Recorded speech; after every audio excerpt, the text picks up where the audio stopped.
up, everyone? What is up? How's it going? Happy Saturday. Is this even allowed? Well, I said it's allowed, so... it's allowed. What's everyone up to on this Saturday? Heck yeah, I wasn't expecting it. Always good to see you and our mods. Sup, Dawn? Yeah, I had a nice day. I, slept in. Didn't really do much. Originally, I had planned to do some, content creation, and then I was like, you know what? I'm making this a treat yourself day. So I already had a 2-hour deep tissue massage scheduled with a half-hour sauna. So I did that. My cousin's an esthetician. So, got the eyes, ears, and nose done. So, if you're ever wondering why, my, eyes, ears, and nose are so on fleek, that's why. She doesn't let them get ratty. I went to a card show and bought Pokemon cards. I'm really not helping the Arch user argument. No, I need to add that DJ Khaled sound of congratulations, you played yourself. Because that would have been the perfect time to drop that sound. What's up, Kara? How's it going, buddy? But yeah, I was just chilling out, and then I was sitting around, and I'm like, well, I already got through the dubbing of One Piece that they have so far, so don't know what else I'm gonna do right now. But here I am. So, yeah, what's everyone up to? Some of my videos and clips I saw did really well on TikTok, and I was kind of surprised. Some good news. I should have all of my credit cards finally paid off next month. Remember, because my last job kind of put me in a slump on a few things, because there was that, there was the hole in the roof, things like that. So, those will all be paid off, which means I can finally start working on the home lab again. Looking at DGX Sparks, looking at a 10 gigabit network upgrade.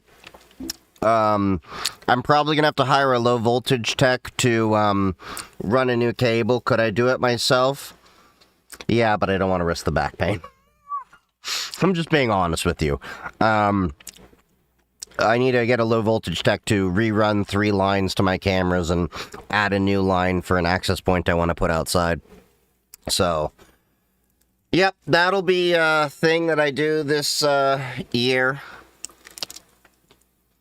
Do you have any recommendation for domain and hosting for blogging?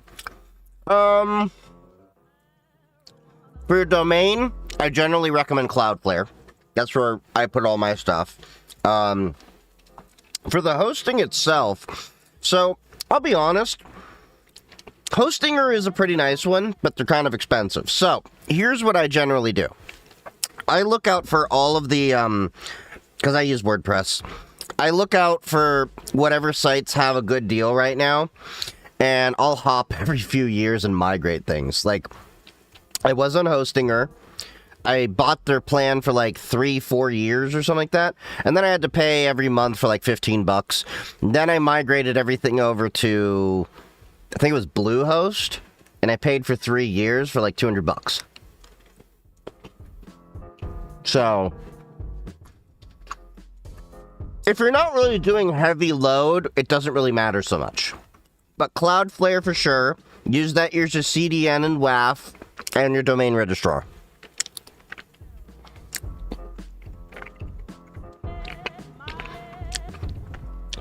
Lawn.tv is talking about Nextplex AI is vibe coded. What do you mean Nextplex AI? Like Plex, the TV box? The problem is, and this is why it cracks me up whenever people keep going like, oh, you know, AI is going to replace all software and cybersecurity engineering, and it always miffs the people, especially a few that I saw on the Instagram with the comments. They don't seem to understand. AI can write code, but if you're not babysitting it, it will hallucinate, it will overconfidently display code, and that doesn't work. I've seen it hallucinate libraries that don't exist for Python scripts that I've done, or use old insecure versions of scripts, do things in insecure ways. So, for the foreseeable future, AI is not going to replace developers or cybersecurity people. In fact, as I've said before, you're going to see people have more jobs thanks to the security issues that they're introducing with vibe-coded apps. Because I know there's already been quite a few cybersecurity issues. We talked about how OpenClaw had like over 1,000 different malicious issues with it before. When we went in through that blog post that's my friend put together, like 1,184 or something like that, like different exploits. There were malicious skills and all sorts of things going on. Amazon is vibe coded. Yeah, we talked about that. We talked about how the engineer, I say, is ultimately responsible for the production going down because they allowed AI to do something. And one of the two options happened there. Either AI said that we're going to do this and it didn't check what AI was going to do and allow it, or it removed so many they removed so many guardrails off of AI that they just allowed it to do the change without them checking it. And either one of those outcomes is unacceptable, point blank. The Plex app is what you're talking about. Yeah, you're gonna see a lot more things that are definitely vibe coded, and then like I talked about with my other YouTube videos and such, I'm not necessarily against vibe coding as long as you're vibe checking. So that's where I keep saying you're gonna need the expertise and knowledge of software engineers and architects and cybersecurity engineers and architects to architect something properly.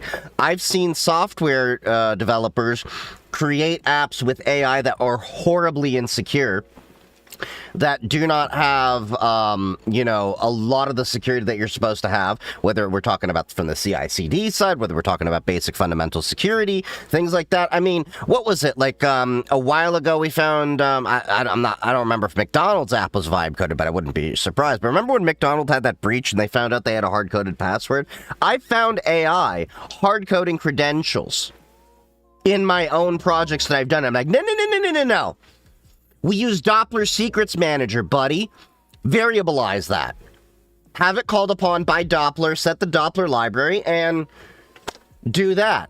Or, you can use Azure Key Management or Amazon Key Management or HashiCorp Vault or whatever solution you want, okay? Delinea, Bitwarden, you name it. But the point being, the people that keep saying AI is going to replace software engineers and cybersecurity engineers are usually the people that are not in either one of these frickin' fields. I'm just going to be honest with you.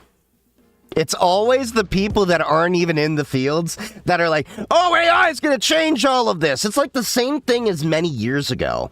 I remember the blockchain bros. Remember the blockchain bros? It was everyone who wasn't in software was trying to recommend blockchain, like square peg and round hole. Oh, we should put blockchain in this. Oh, we should put blockchain in that.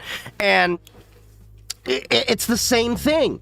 Like, I remember when I was at Web Summit 2 years ago, there were dudes that literally said, oh yeah, we're an investor, but can you tell me where AI and blockchain go into this product? And I'm sitting there like, buddy, a traditional database is going to work way better than blockchain for this specific application over here. And no, you don't need AI to do any of that. That's going to increase overhead. That's going to increase complexity. Can you add AI at later stages? Yes, but not for what they're asking for in their product right now. AI investors are literally looking for AI to be thrown around just as a buzzword. That's the honest truth about things. Yeah. You say Bluehost for hosting, Chief? So far for WordPress, it's not been too bad. I mean, I'm not hosting anything major on it, okay? It's just my dinky little WordPress blog that I neglect.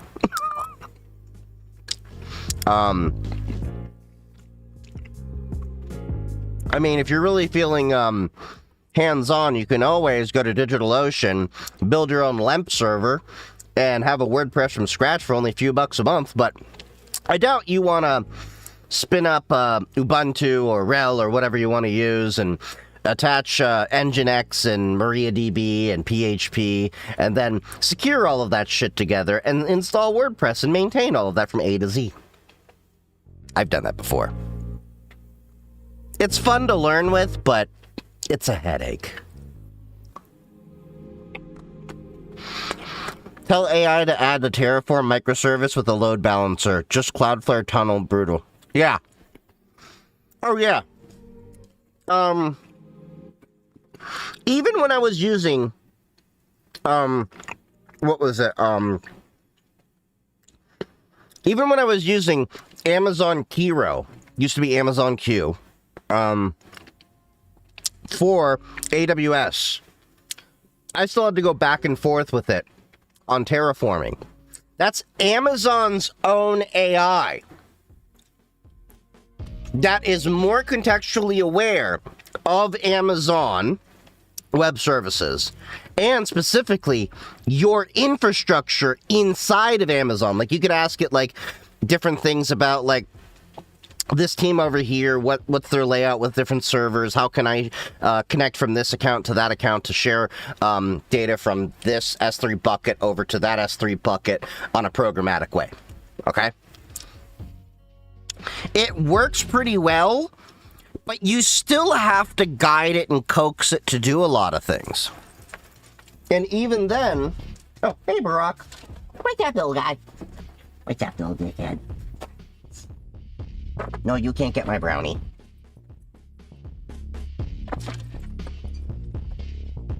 Hey, guys. Hey, dogs. Hey, buddy. Both of my dogs are here. And, by the way,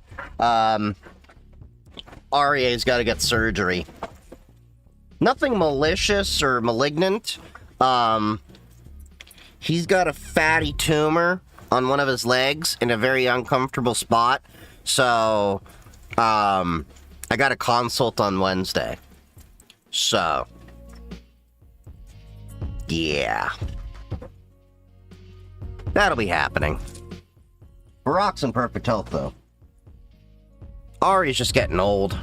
I have him on a diet right now.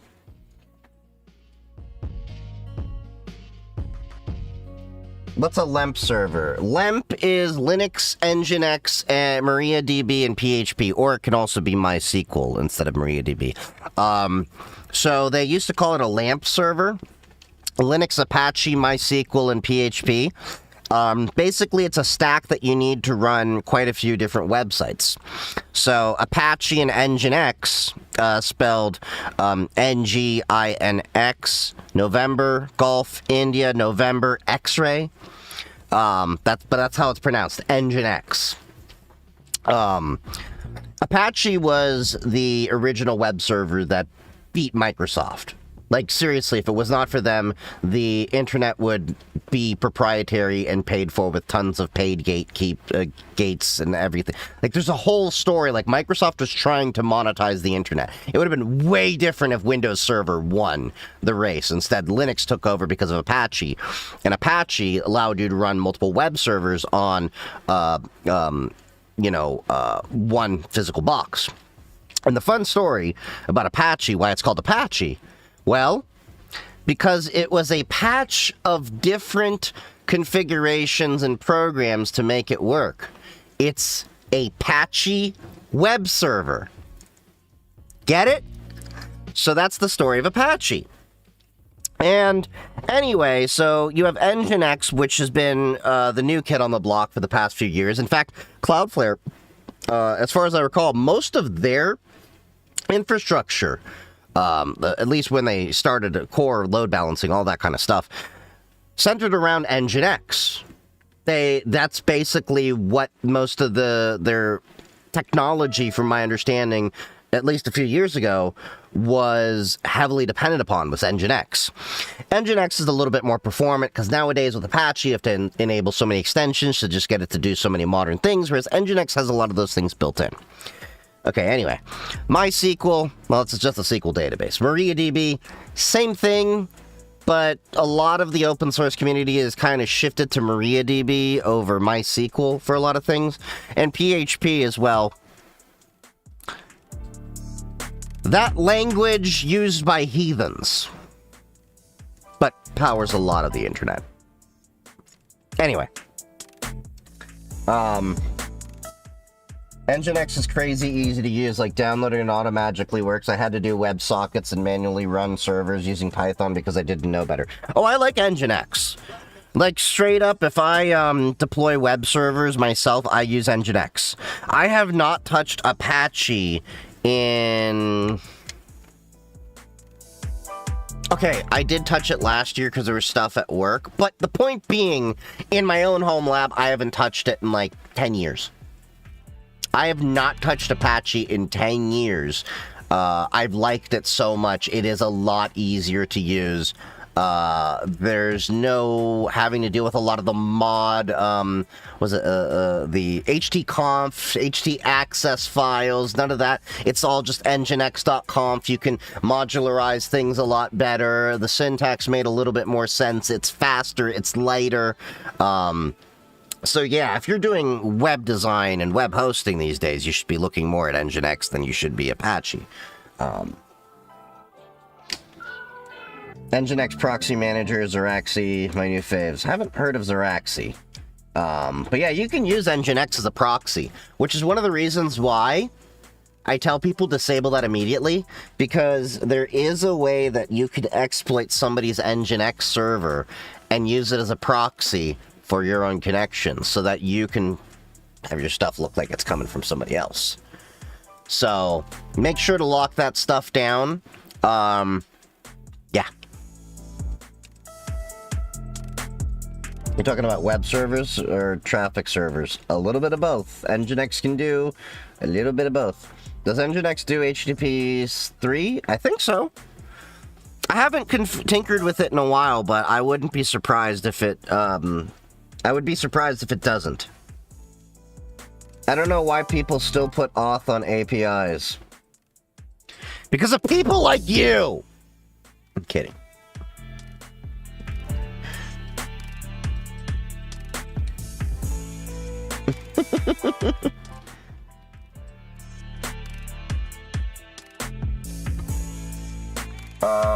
No, I don't really do binary exploitation and stuff. I'm more on the blue team side right now. I haven't set up my red team lab yet. That's, on the to-do. I have so many other projects to get around to.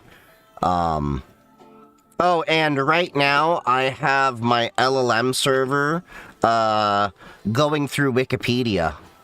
So I downloaded a bunch of, Wikipedia stuff. And, I can actually show you this. Hold on.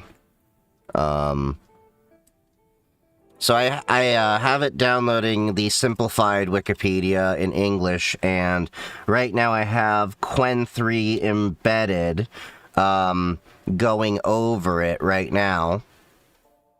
And it's just been processing that for about a day so far. Ah, goddamn it. Hold on.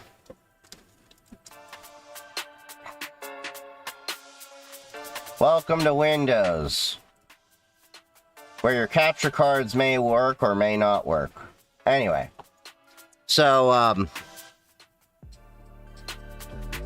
got new glasses. I had these for about a month or so. So yeah, this is working right now on, the Wikipedia data. There's articles. I'm having it currently make knowledge bases for cybersecurity. Zilson is now chilling in the lab. Thank you for the follow. I have it going over cybersecurity, politics, history, technology. I think that was it. It's like a 200 megabyte file. It's just going through and indexing everything. So the idea being that it will be on my local LLM server so that when I start adding, you know, DGX Sparks and everything, I can append that knowledge base for it to refer to. And this is not the only thing that it's going to be using. I also have it in the works for... Hold on. Let me check my list. I got this going yesterday. It's also in Franken LLM, the script to do this and get it set up. It's using Open Web UI's API. You do have to enable it on your own server. So it's on the server itself, talking to the API for Open Web UI that's in a Docker container and doing this. Because that's a little bit more expeditious than having Open Web UI do it itself, because it's large data. So I'm going to have it also go over NIST NVD, the CVE databases, MITRE ATT&CK, CIS benchmark summaries, OWASP docs, NISP SP800 series, that's the core security framework, so it's going to know 800-53, 800-171 for compliances. I'm going to also have it trained on the entire Arch Wiki. I'm going to have it trained on all the Linux man pages from my own server, so it's going to be aware of its own server stuff. The RFC documents for the core internet standards. Kubernetes documentation, Docker documentation, Ansible and Terraform documentation. I'm also going to have it trained on CISA-KEV, Sigma rules, Yara rules, attack navigator layers, and elastic detection layers. So this will enhance WASA and everything. So, this is going to take a few weeks of it training stuff. And this is all being done. If you're like, oh, Chief, you must be using some amazing, this is on an NVIDIA 3050 right now. Okay? So I can actually prove that. Control B, D. Look at the two GPUs in there. What's the one that's actually got a load on it right now? Because the fan's spinning and the power's higher than idle. It's an NVIDIA RTX 3050 over here, using roughly 5.6 of its 8 gigabytes of memory, but it's only using 38 watts to do all this. So it's actually burning less than an incandescent bulb to index all of this stuff. Now my 5060 Ti gets to sit there for whenever I do want to do my general processing, because it has twice the VRAM, so I set it there for the larger LLMs. So yeah, it'll be interesting once that is all set up, because once this is set up, once I even get the DGX Sparks, because I'm not going to be using OLLAMA on the DGX Sparks, I'm going to be switching to VLLM for that, but I'm not getting rid of Franken LLM. It's still going to be there. Franken LLM is going to run a lot of my automation stuff for all the stuff that's going on right now with BoonTube Daemon and Stream Daemon that gives you all the alerts when my content goes out. What's going to happen is the DGX Sparks are going to be on VLLM. Now, my hope is eventually I can maybe shoot for having 4 of them down the road. I'm going to get 2 of them paired together so they can do up to 400 billion parameter models themselves. That'll be my big boy LLM machine. And then I'll have 2 other ones that can do bigger LLMs than this server can do. But Franken LLM will become my Open Web UI box. So I talk to Franken LLM the same way as I do now, but I'll be able to connect into the VLLM servers. So when I'm starting to do other tasks, I can point it to that. And then I'm going to have some APIs open locally for it to start, talking into when it needs to start doing things. So eventually, once I start doing my cybersecurity automations and stuff like that, then I will have it be using the DGX Sparks for a little bit more complex query language and everything like that. But Qwen 3 14B on a 5060 Ti already does plenty, and the honeypot that I'm building is going to have its own 5060 Ti because I want to keep that zero trusted and isolated from the rest of the network for obvious reasons, because that's going to be intentionally made vulnerable. So that's going to be on its own subnet, isolated on its own physical network interface card, or at least port on the network interface card, with an LLM that allows for high interactivity and open just enough that it's not going to be wide open and people are going to know it's a trap. It's going to have just enough defenses there that if they get through, they're going to think that they got by some badly set up system. And then I'm going to collect that data from that honeypot, feed that directly into the SIM, and then have my network start locking itself down. And what I'm probably also going to do is see if I can feed that into MISP, the malware information sharing platform, so I can start sharing threat intel data to the community as well as ingesting data. So there'll be what? Do you think AI is going to take cyber jobs like TriAcme bringing out an AI pen tester? No, I don't think it's going to take cybersecurity jobs like that. Although I will say the fact that TriHackMe is, the fact that TriHackMe is even trying to do the whole thing where they're doing AI tools while having TriHackMe and giving, people the opportunities to go down this route kind of pissed me off. Because I was actually looking at possibly partnering up with them in the near future. Because my buddy that I was, helping out with their promote their CTF platform, he's focusing on his ASM platform, Attack Surface Management. It's a great product he's got, by the way, but I'm not knocking it. It's just he has to focus where his efforts are best. I don't blame him. And I'm like, I'm not doing that. So there are others that I'm looking at, but yeah. The reality is, even with AI, you're still going to have to direct it. I would never have, let me put it this way. Even when I set up one day OpenClaw in my network, I know you all are going to gasp right now at that idea. It'll be zero trust, it'll be on its own VLAN, it'll be with its own accounts and stuff like that. I'm still gonna, have to babysit it and require human-in-the-loop intervention on a lot of things.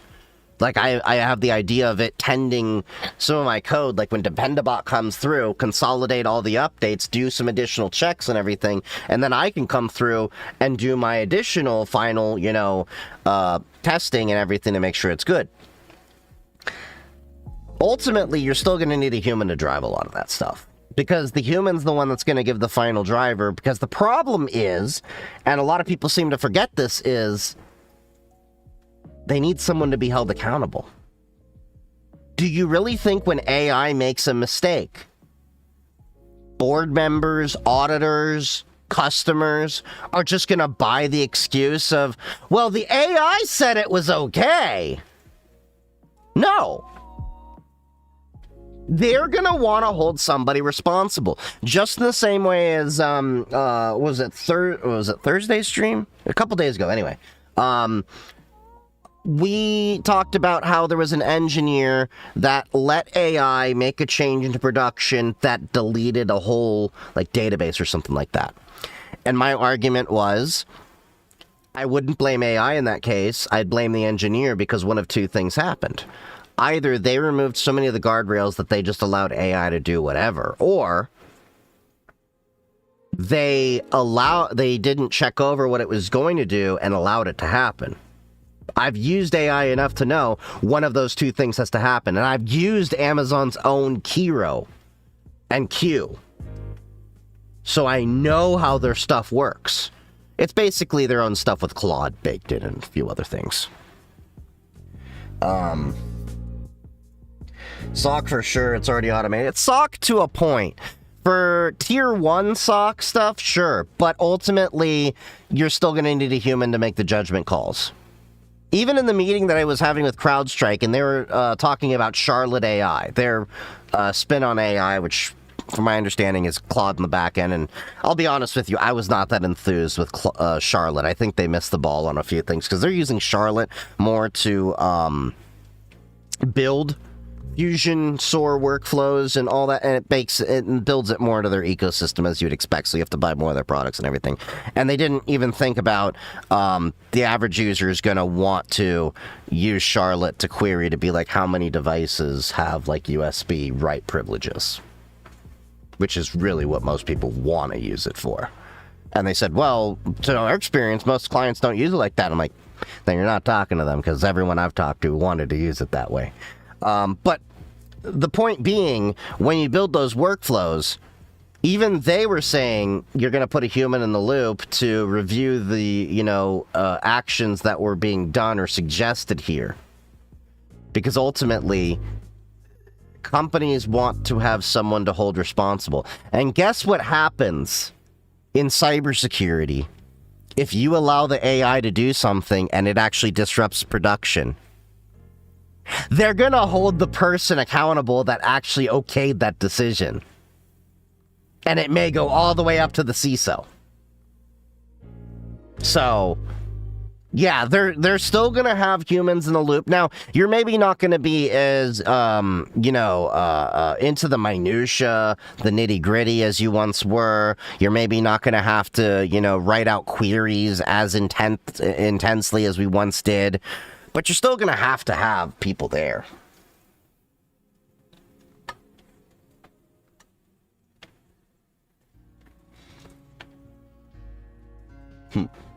Either me, I don't even know where that is, so I'm gonna say no. Agree, but AI will obviously replace people, maybe in 5-to-1 ratio. I wouldn't say replace.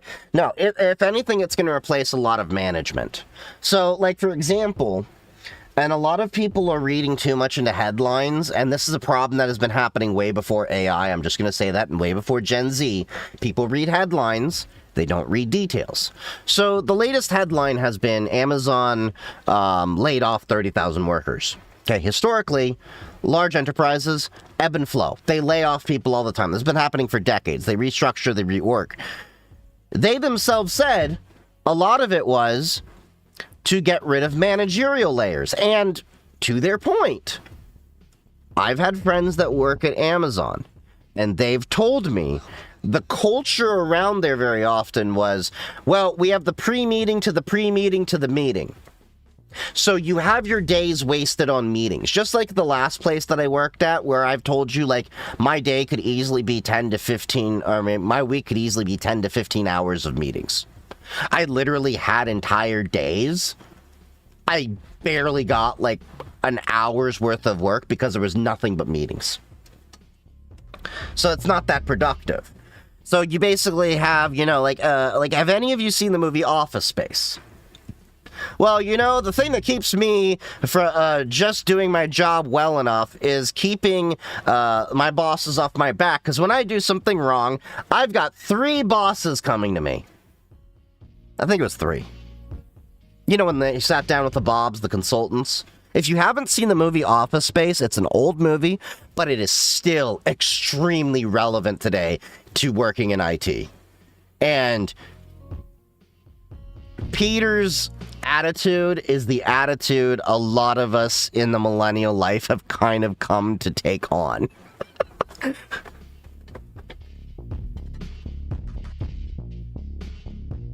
That info was from a video by a former Amazon employee. Which info?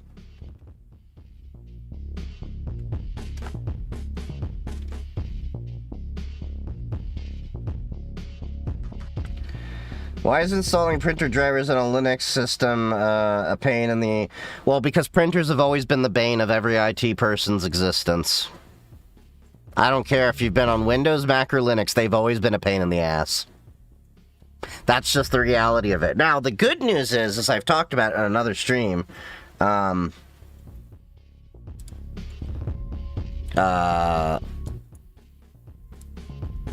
on.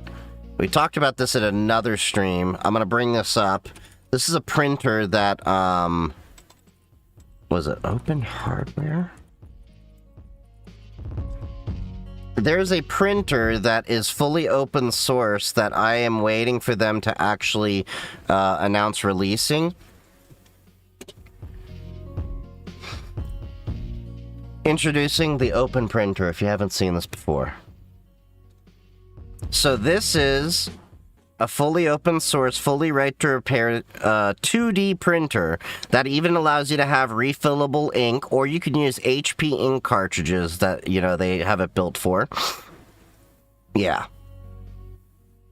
You can wall mount it, you can have it on the floor, or, desk, whatever, and you can see. You can fully repair that yourself, maintain it. It's built with cups, the open source print server, so it's going to be compatible with Windows, Mac, Linux, Android, and iOS. You can even customize it with different colors and everything. The processor is going to be a Raspberry Pi Zero W with an STM32 microcontroller. So I'm really looking forward to this. Yeah, it'll have USB Type-C for plugging in, a USB-A for a flash drive, if you want, AirPrint over AC, and Bluetooth. And like I said, it'll use HP 63 and 63 XL cartridges. Apparently in Europe they're known as 302 and 302 XL. But you can also get the refillable kit. So, yeah, I can't wait for this to come out. I've been eyeing it for months. I'm on the list for when it gets released. But yeah, on a desk or a mural with the wall kit. So it'll be on Crowd Supply when they, well, of course, internal server error. It'll be on Crowd Supply, which is the site that you see me be on a million times in past streams. But it's going to be so open source from what I've been told that you will be able to 3D print parts for it if you need to repair it. And you can get a roll of paper there. It will have a cutter built in, so you can even print banners out. So no longer do you just have to have 8.5 by 11 or what is it, A5 paper over in Europe. But yeah.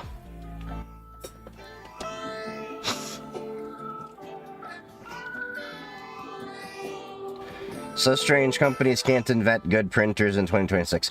It's not strange that they haven't invented good printers. That's actually by design. Because if you have a good printer, you don't need to buy another printer, and you don't need to keep buying ink, because what ends up happening, your printer goes bad, inevitably, you go buy a new printer, and then you realize all the ink that you had before is not compatible with the new printer, so now what do you have to do? Go and buy new ink. So you bought a new printer and new ink. It's all around basically a disposable society. I am more of a fan of open source 2D and 3D printers. I know like people like Bamboo 3D printers. I'm not a fan of them, and they've been locking it down in weird ways, and I kind of saw that coming. I like my Prussias. I'm eventually going to get a better Prusia printer after I get my DGX Sparks and all that figured out.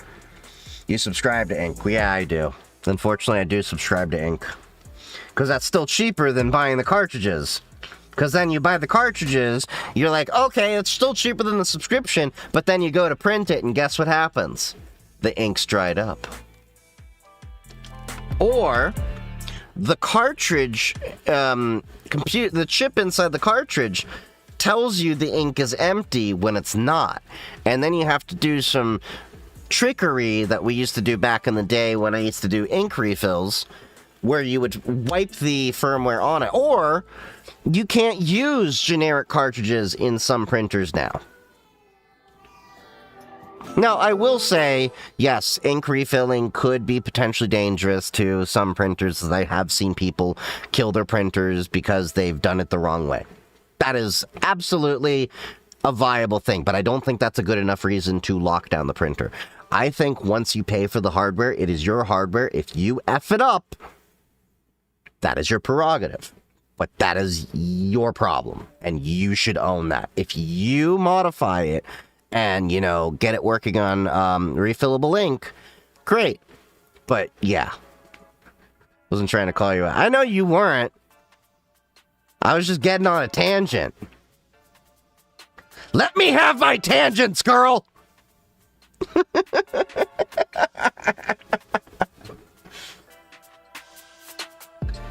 Do you reckon North Korea have AI yet? Yes, they do. They have Kim Jong-un. That was a bad joke!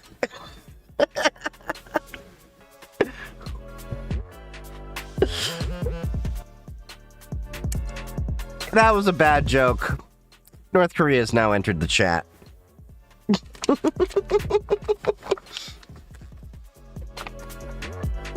A4 paper, A5 is journal size, A6 is small notebook, A7 is pocketbook. Okay.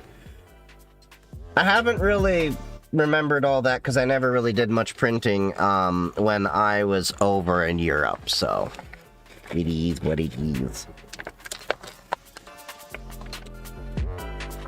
HP is going to be pissed since it got no subscription. Yeah, and it'll be great because it's going to be open sourced. So technically speaking, you wouldn't have to buy it from them. You could totally go to their GitHub and make it yourself.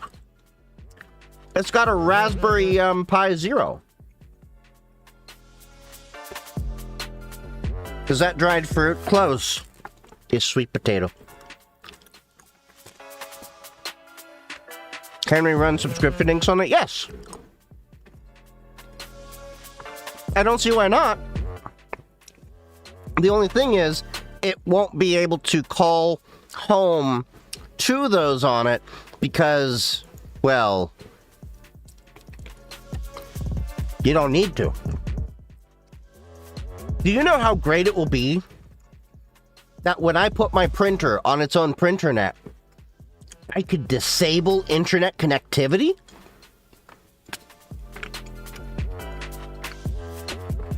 I find it apt that my printer has to be connected to the internet in order for it to work.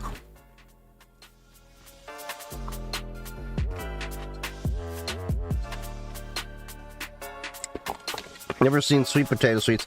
Oh yeah, they sell these in like 6-packs at Costco.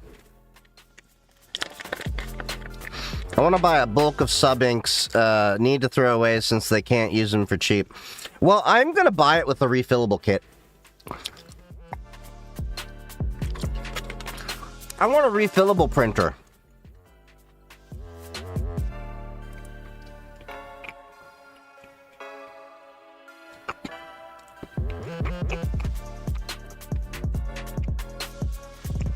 Alright, let's see.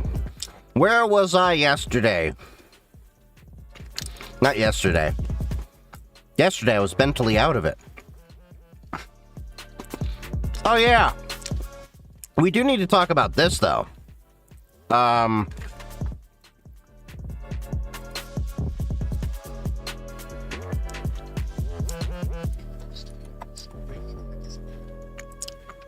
So y'all heard that Kash Patel got his email hacked? Apparently, I was talking to Yitz about this. They found his Xvideos account. I didn't know anyone that actually made an account for that website. I mean, I know people who have made it for the but oh yeah. Oh yeah, we were talking about it. I can't show everything. Kash Patel, a gooner. He's got good favorited, I've heard from a friend, not me. Sure, Prisms. Were you going through his playlist saying, need it, got it, need it, got it, want it, get it, need it, got it, need it.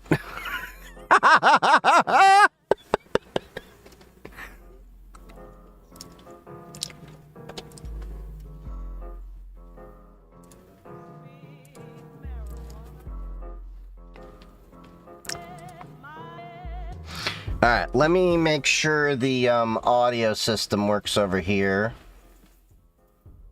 Because I just rebooted all this shit. Alright. Nope, I gotta wake up the shields. Front, left, left. Okay. Now... Front, left. There we go, now it's working for combined. Okay. Alright. So, Iran allegedly hacked the FBI director. This video is from Satanic. We've watched their stuff every so often. Good little, quick roundup of cybersecurity news. This was a day ago, so there may have been some new revelations since then, but let's go through it. In the last few hours, Iranian hackers announced that they hacked the director of the FBI, Kash Patel's personal Gmail account. It's very clear from the hacker's blog post that they're... The fact that he's the director of the FBI and he wasn't handed a YubiKey or something to secure his Gmail, because I know YouTube can do that. I got a YubiKey on my freaking Google accounts. Really super proud of themselves. All personal and confidential information of He recycles the same password. Probably. What is it? Valhalla123? Kash Patel, including emails, conversations, documents, and even classified files, is now available for public download. They link to an 800 megabyte zip file and dedicate the hack to the crew of the Denner destroyer, an Iranian frigate that was torpedoed by a US Navy submarine Wait. killing 84 sailors. I didn't look too much into that. They released it? Cash Money 123. The group behind all this is none other than the Handler hack team. We took a look at them in a recent video that you should totally check out. They brand themselves as a pro-Palestinian hacktivist group, their logo being a famous Palestinian cartoon. But given just how sophisticated these guys are, it's thought that Iranian government intelligence are really the ones running the show here. Wouldn't be surprised. 100 megabyte zip file is a complete archive of Kash Patel's personal Gmail account. Handler were kind enough to categorize the emails. So, who's gonna make a website like jworld.net? Or was it, jmail.world? But we can call it cashmoney.net. Making them way easier to sift through. But to What's up, Hans? it's his personal Gmail account, not his official FBI account. Cash.world, there you go. Here, the email span from 2011 all the way up to 2022. There's dozens of photos. However, I'm not too keen on finding out YouTube's policy on distributing hacked photos from the director of the FBI, but I will give you this Studio Ghibli AI recreation based on one of the images. But that's the best. This is Facebook photo gallery level stuff. It's mostly super mundane. There's no obvious bombshells in here. The emails don't reveal that he's having an affair or doing anything untoward. I mean, I wouldn't expect that. It's more the PR fallout that the director of the FBI had their personal email compromised. That's, I think, more of the implication, because this asshat isn't qualified to be the director of the FBI. But that doesn't take away from just how insanely embarrassing this is. Exactly. Conversations with his friends, photos of his children, and an extensive web of his personal life is all revealed. This is a total OSINT goldmine. There's a lot of communication with government and military email addresses in here. I'm sorry, what? Do we have a Hillary Clinton situation happening again? That guy is supposed to protect y'all? Well, he ain't protecting us! And let's just say a lot of people are going to have to change their email addresses and get new phone numbers. This data dump is going to be exploited to the max. There's no question about this being legit. The FBI themselves have confirmed it, but of course they downplayed the significance, saying that these emails are old and at this point historical, and in fairness, most of them are from over 10 years ago. Nevertheless, the feds have a reward of up to $10 million for anyone who can identify the hackers behind Handler. The group took notice of the bounty and published a response, putting a bounty of their own on the heads of Trump and Netanyahu, one-upping the feds by offering $50 million. But this bounty isn't for their location, but for their elimination. I kind of do agree to the theory that they may be backed by a state actor. I don't know. What are his qualifications to be at that position? He got on his knees and sucked Trump. Okay, not really, but you get the point. The problem is, and look, for anyone out here that's going to do this whole stupid, like, oh, you just don't like Trump. You can go back into my archive of videos. Well, I don't know how far back my VOD goes, but I have witnesses to me dunking on Biden too, okay? Politicians are humans. I don't play favorites. I don't care what jersey they have. But anyway, Trump has this thing where he only puts people that are loyal to him. He doesn't necessarily put the person that is best and most qualified for the job. That has been the trend that I have noticed. If you do, and for anyone that wants to contest me on that, look up all the people that he's brought in and what their qualifications are for the seats that they're in. He still has not brought in anyone nearly as qualified as Jen Easterly for CISA, for example. Loved her leadership in that. I always forget what it was, the cybersecurity arm basically that ran, like they're kind of like America's CISA more or less. And they oversaw the cybersecurity for a lot of the governments. She left before Trump could basically fire her. And then she started working at RSA. And they announced it like a week or two before their big conference, and then a bunch of the government got butthurt and suddenly weren't participating in the RSA conference.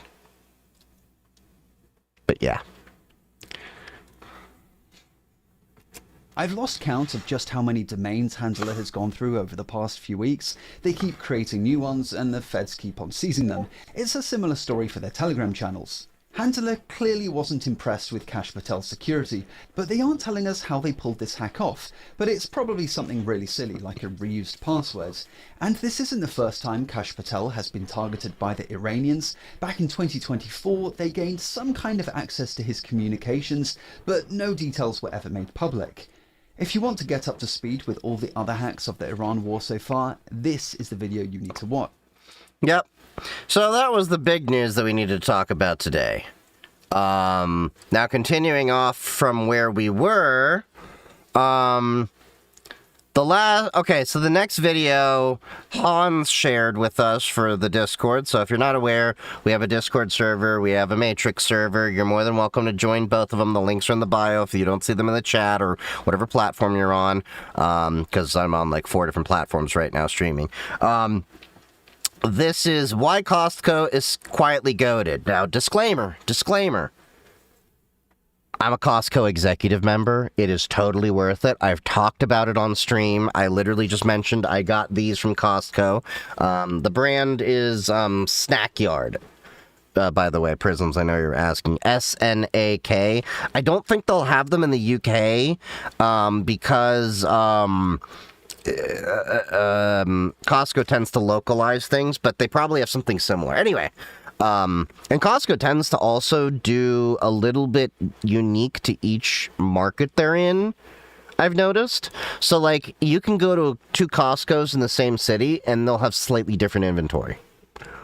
A lot of the main staples will be the same, but there are going to be a few things that are going to be different. You may notice that. But anyway, I do recommend the Costco executive membership. I am an executive member. What does that do? Well, the base member is like, what, $65? Executive member is $130. Whoop-de-doo, Basil. Twice as much. What do you get? 2% back for everything that you purchase. So all of my medications, everything that I buy at Costco, I get 2% back for. And what that translates to is at the end of the year, I get a gift certificate literally for anywhere from $130 to $160 that I've had. So it pays for itself.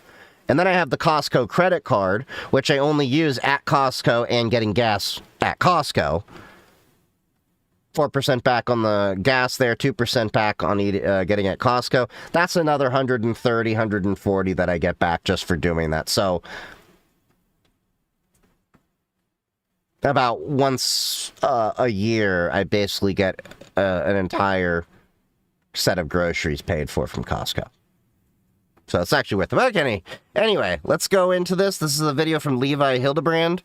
I think I'm actually following this guy already. Pretty good content creator. He does like, yeah.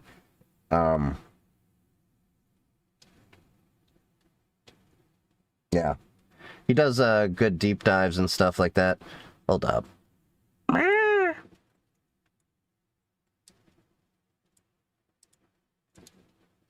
Something happened to my TikTok where I was getting somebody else's chats.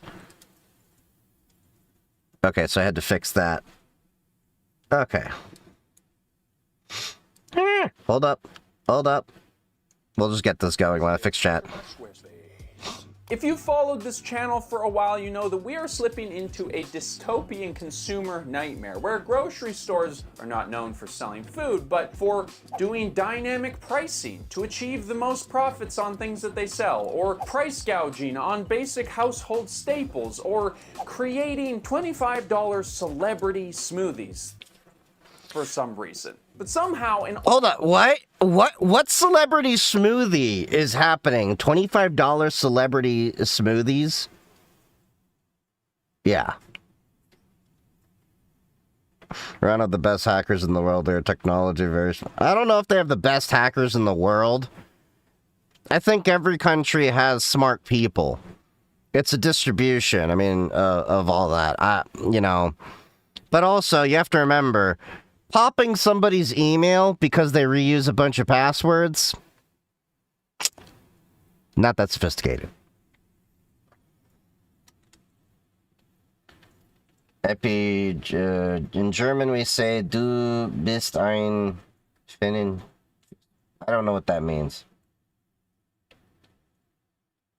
Sorry, I was just catching up. None of them really in the country right now are qualified. Pretty much. The US has a talent to pick the most qualified. Yeah, we definitely do have qualified people, but then suddenly we turned around and stopped, you know, picking the most qualified people and picking the most loyal. this mess, Costco has become a goddamn beacon of hope. Fundamentally, incredibly, Costco has developed trust with their clientele, which amongst major companies in 2026 is a very rare thing. Costco is one of those companies that you just hear good things about. Like, they just seem to be on the correct side of history when it matters, and they deliver a product and a service that is so undeniably good that it is loved by people across the political and social spectrum. Now, I liked Costco. Like, I've been a member, like, since what, like 2017, 2018. I do like them. I like their hot dogs, too. Like, no joke, when I actually worked near Costco, I'd actually go there for lunch. Slice of pizza or a hot dog. It was cheap. I've recently become a Costco member. Don't forget about the recent Crunchyroll data breach. I think we talked about that already. Costco shopper. Personally, I have my own list of Costco essentials that I look forward to buying there. But it's obviously not just me or people like me, or just because there is no other option. Costco is quietly goated, and today we're going to explain why. All right, now, before anyone else gets in the comments, no, we are not sponsored by Costco. We get probably a comment or two every video being like, yo, what's up with the Costco sponsorship? You guys got Costco product placement in your videos, dog? Read the sticker. Costco whole wallet, here for the $1.50 hot dog. This sticker, along with this one, are a part of a sticker pack that we release for sale once a year. It's sort of like a token of support for the channel. We'll be doing it again around Christmas time. If you want to That's a good sticker. Subscribe and maybe you'll be around when we launch that. I would love to be sponsored by Costco. That would be great. They don't sponsor people. Crunchyroll users didn't deserve it. So in the past, I have been critical of Costco because it felt just like blatant overconsumption, right? The Super Size Me version of all the goods, the corporate loyalty program, the hype that the brand held in our culture, it felt like too much, you know, like it was just inevitably going to be a letdown. Because here's the thing, like, people love Costco, like love Costco. I saw a video of somebody showing off their Costco membership card. They were allowed to take a picture with their baby in their Costco membership card. So it was like them holding all of the comments on the TikTok were like, my dad did this with me in the 90s and that's still his Costco membership card picture. And when we come in, he's like, that's her all grown up now. Like, how sweet is that? So there is kind of like a family tradition. There's a culture around Costco that is different. It's a cult. There's fan, but a cult that is not gonna, have funny tasting punch. Blogs dedicated to just how awesome the store is. There's a whole... You don't go to Costco enough? You live and work less than a mile away? Then you're not going to Costco enough? Man, I live like a few miles away from Costco. I will purposely go out of the way to Costco.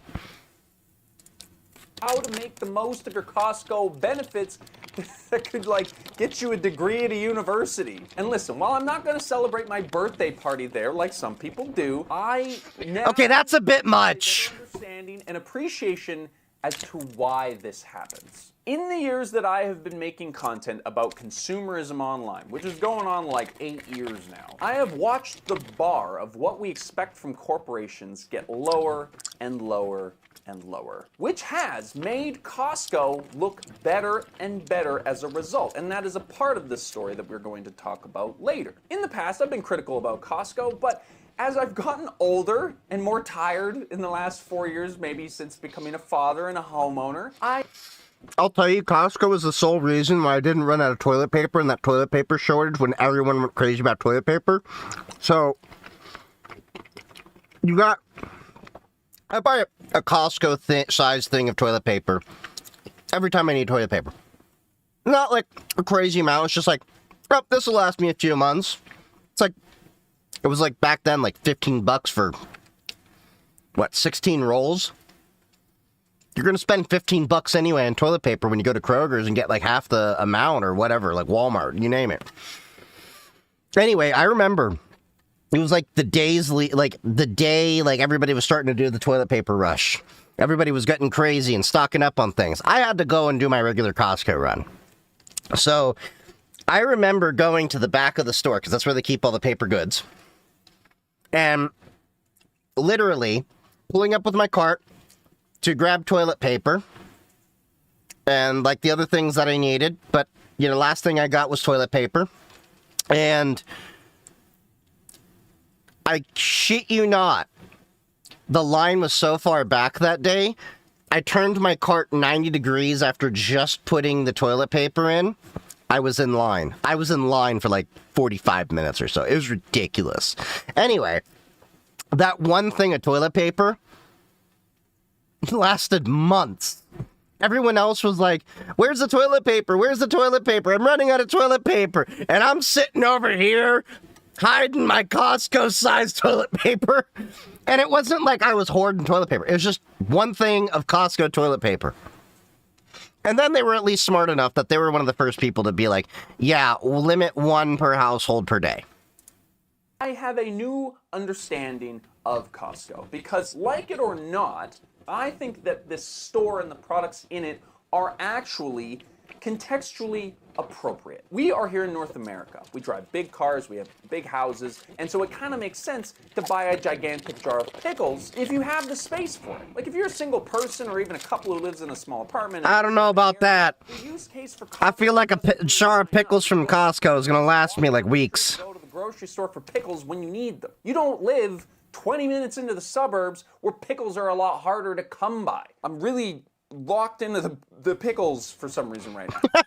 Costco is not just a affordable way to get your groceries. It is much deeper than that. They have cultivated and built a level of trust in their customers that is extremely hard to find in our modern consumer world. Now, right, because every other company has basically fucked us. World, so it is very nice to talk about something positive and a company that I personally frequent. And this is very similar to the way that we approach our sponsors. That's why we are proud to work with Squarespace, a company. Okay, we've seen Squarespace a lot in many other ads. We're tech people here. We're familiar with Squarespace. They do web hosting, yada, yada, yada. No hate to this creator. And moving on.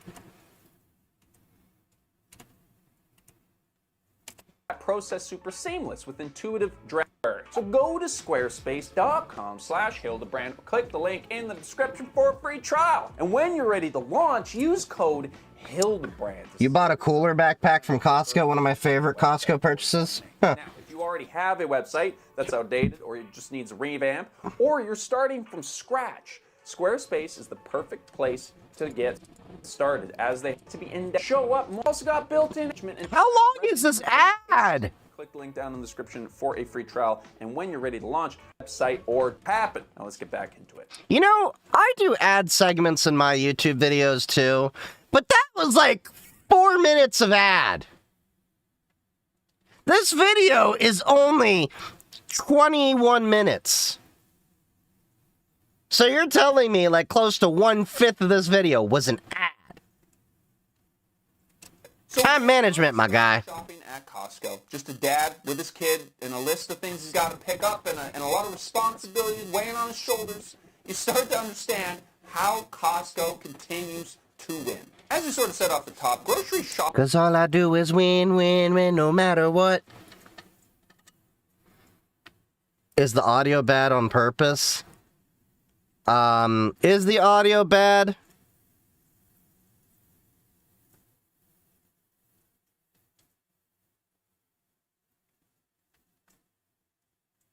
Hold on. I'm gonna do a quick audio check here.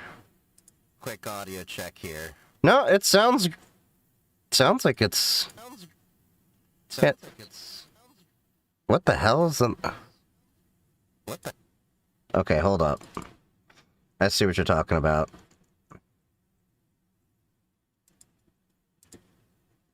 I'm curious if this is... Okay, is that a little bit better?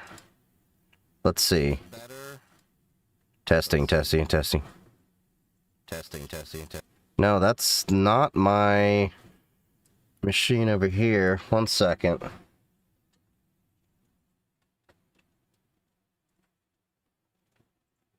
Not your audio, but the videos. You have like 16-bit echo, yeah. Okay, hold up. 1 second.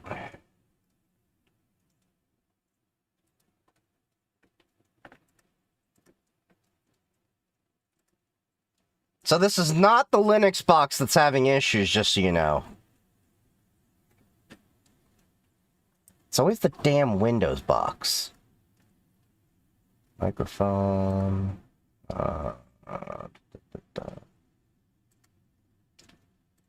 Okay, hold up.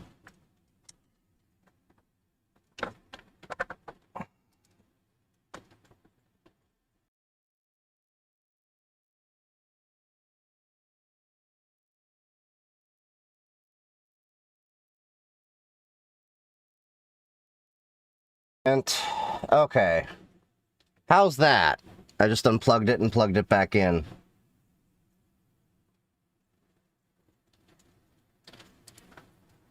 Let's see. Audio testing. Audio testing.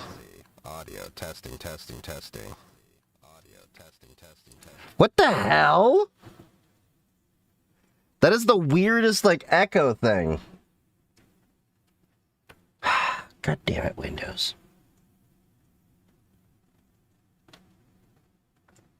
Is it echoing through the mic? Hold on. It didn't do that before. Hold on. Let me, Well,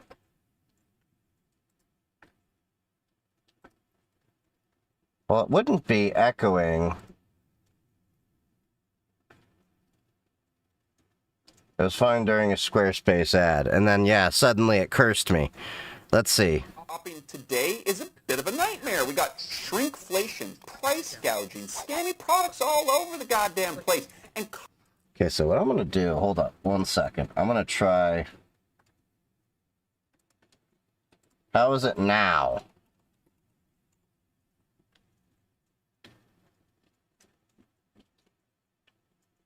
What I'm going to do is view the video through the monitoring computer over here. Hold on.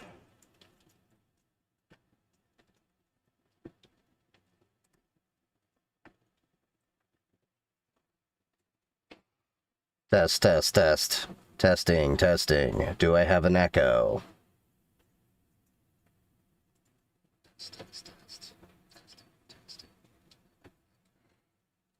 Okay, so YouTube, it's fine. Welcome to technology, where it never wants to work!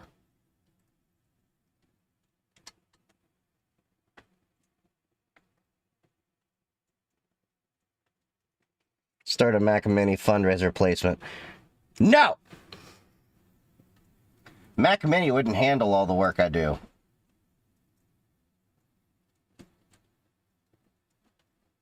Okay. Well, the YouTube video seems to be, YouTube Live seems to be fine, and it's all the same audio, so. Costco takes just like a portion of the mental load that grocery shopping is and eliminates it. Costco's philosophy seems to just be simplicity. They carry significantly... Wait, your friend went to a No Kings protest. Someone had a ditch Windows use Linux poster. I wish you had a picture. It's the video audio? Hold up, hold up.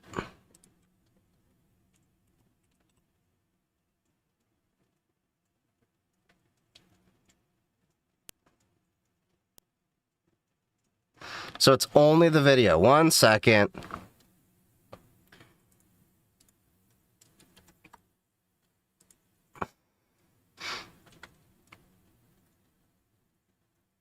Then, hold on. Pick up and a lot of responsibilities weighing on his shoulders. You start to How about now? how Costco continues to... Yeah, send it on the Discord.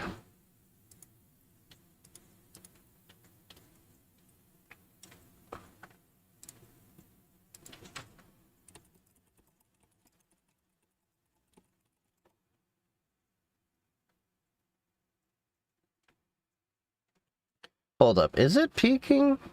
It shouldn't be. win. As we sort of said off the top, It shouldn't be. 1 second. grocery shopping today is a I can back it off and see, but nightmare. We got shrinkflation, price gouging, scammy products all over the goddamn place. And Costco takes just like a portion of the mental load that grocery shopping is and eliminates it. Costco's philosophy... is it still doing it?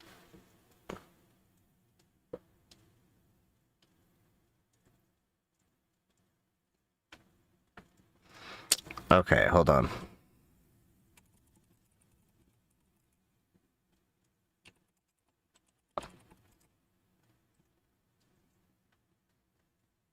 Hold on. I'm trying to think of what to do with this. If I can drop that down. seems to just be simplicity. They carry significantly less items than other stores, and so when it comes to specific products within a category, there is less to choose from, which is actually a good thing. This is what I'm calling Kirkland curation. I love it. Pat on- Wait a minute. Hold up.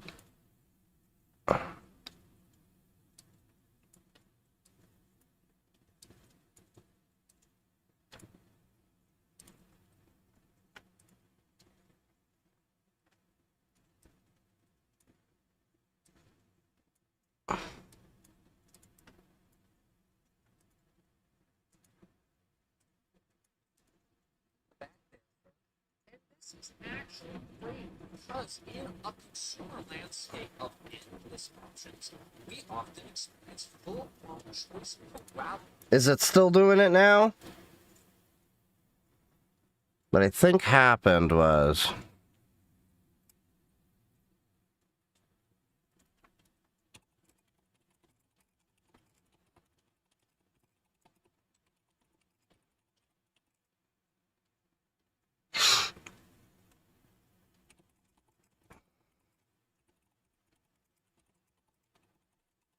Okay, I did a fix earlier for my,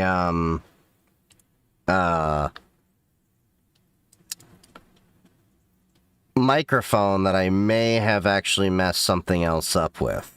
Hooray! I messed things up. Hooray!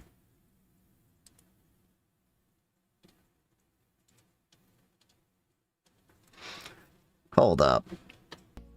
I'll figure this out. Let me see if I can undo what I did before. It's the DPRK.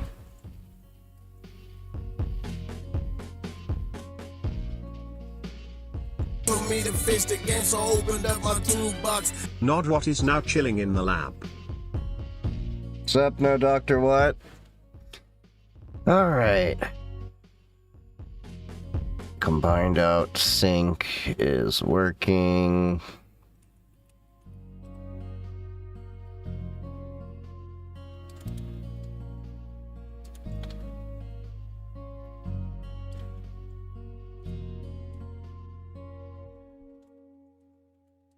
So Florp is going into combined. Combined is going over there. Combined output is doing that. Okay. That looks right.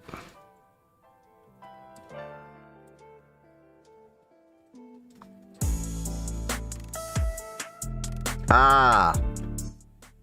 I think my modification earlier did, So I was trying to fix... So there's a bug with the microphone on the Rodecaster Pro 2 where it's too quiet on Linux. So I was trying to fix that to give the mic access to both machines. So when I was doing conferences and everything, but looking into it, it overrode the combined settings for this.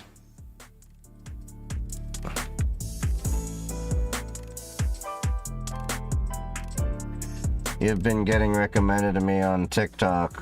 So I follow you on Twitch. I don't know. I have no control over the algorithm gods, but welcome.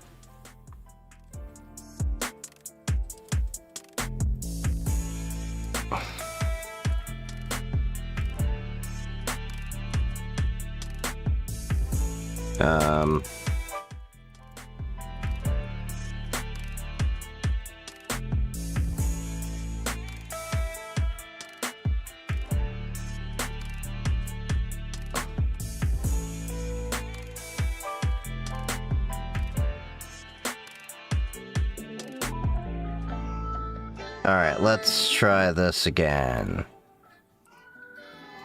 It's Kash Patel's attempt at silencing. Yeah, because we talked shit about his, OPSEC stuff.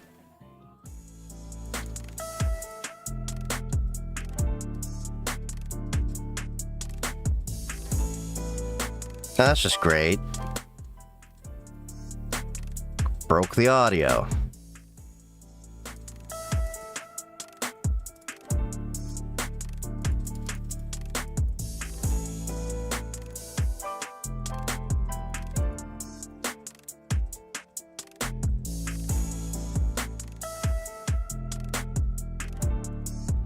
Okay, they're all at 48,000 hertz.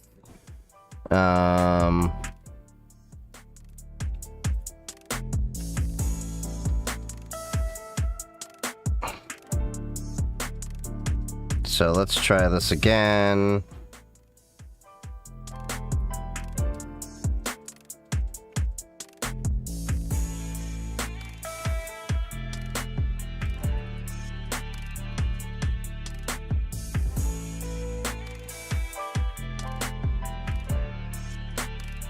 Hooray! This gets confusing because one of your videos got pushed from your platform that said you were live last night and not coming back till Sunday. Well, I said I may not come back till Sunday. Sunday's the next official day. But then, here I am. That's why the title says surprise stream! Surprise, motherfucker. I knew my friend shouldn't have went through his favorites and told me that he's got good taste. I know what's wrong with it. I can't cut no gas in it.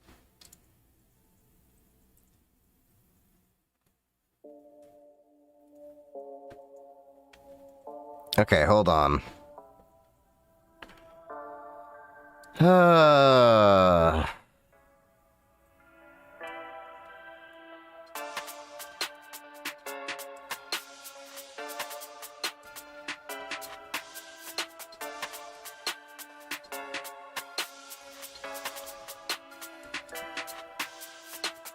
I'm trying to relink everything. Give it a second.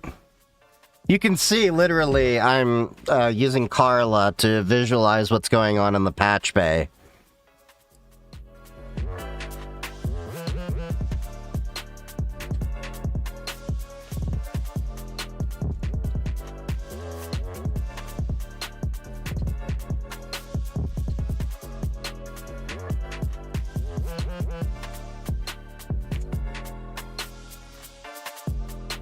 Okay.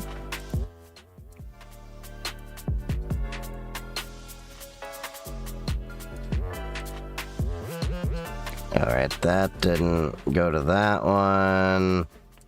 Front, left, Okay, let's try that again.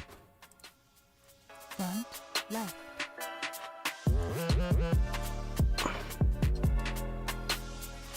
Alright, let's try this again.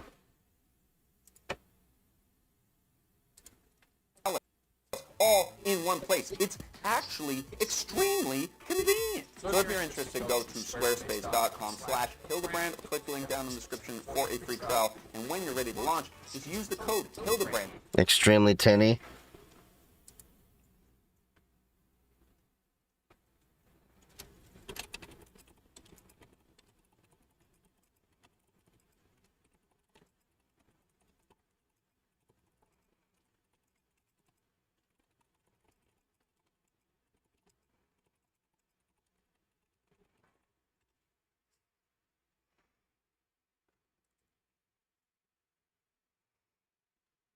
I wonder, do I need to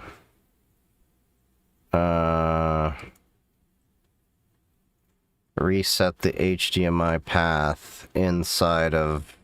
Wonder if I just need to unplug the HDMI and plug it back in. Did I do something to mess with it? Not directly.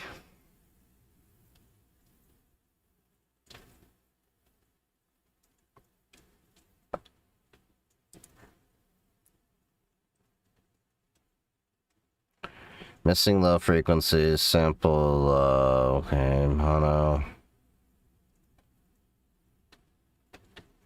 Okay, there is a problem in the routing. Let me see.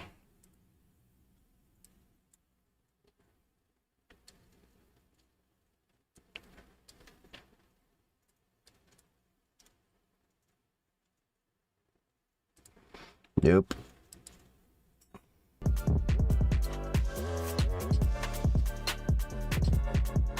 All I hear is a Saint Row mission where trying to get the gas.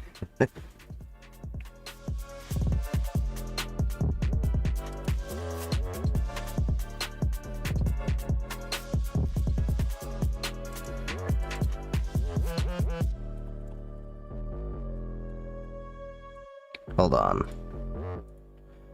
Let me identify which one. Oh, of course. It's in the middle of fixing that.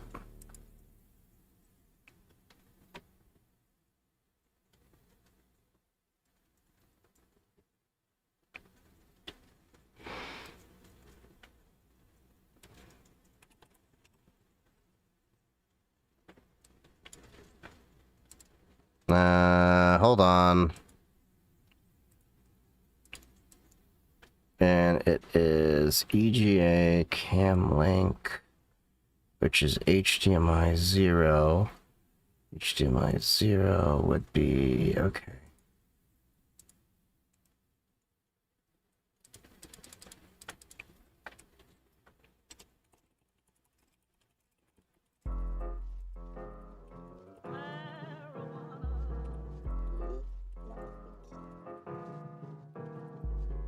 It's the days when you had a roommate and would throttle his internet until he got a job. What did he really did that? Oh yeah, I did that back in the day. He did get a job, but I finally did have to kick him out because he I don't say this lightly. Dude was actually a freaking loser. Like, I tried so much to be a good friend for him. He's one of those people that, like, kept saying, oh, you know, like, everybody effed him over and all that, and then you get to know him well enough, and then you realize, wait, your friends aren't the ones that effed you over. You're the ones that effed over all your friends, and your friends finally got enough of you and just said, you know what, I'm done. Get the hell out. How much throttle per day?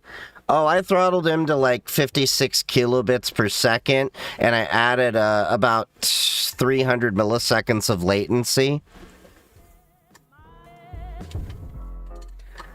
I put that bitch back in dial-up.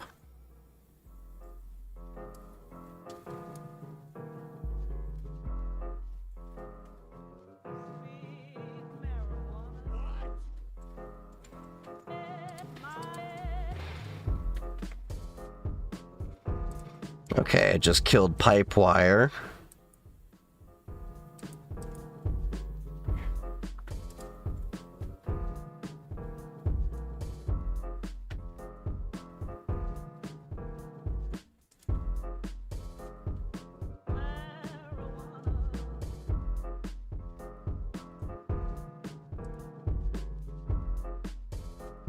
I think I had to kill pipe wire, so we're gonna try that again.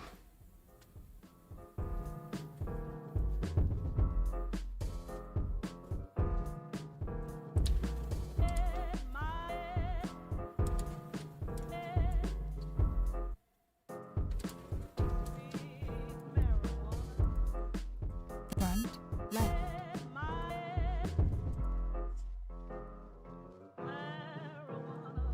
To save. Okay, now the audio's dead there, so now I'm gonna have to restart that. What's up, Ari?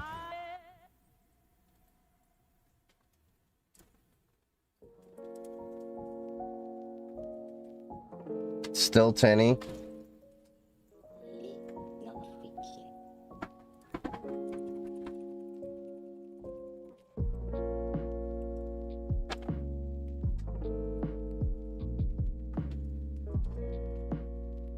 Got your own ASN now? Nice.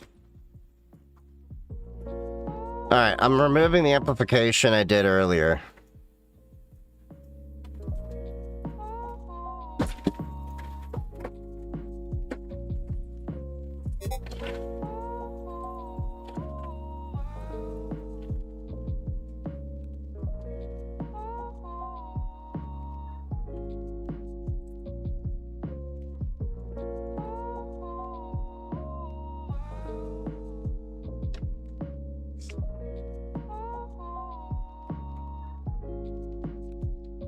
Alright, let's see.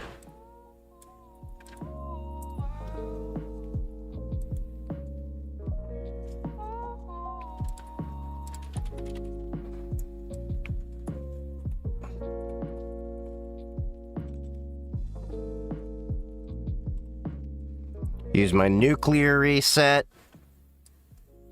Yes, I made a shortcut for that, because it happens so much.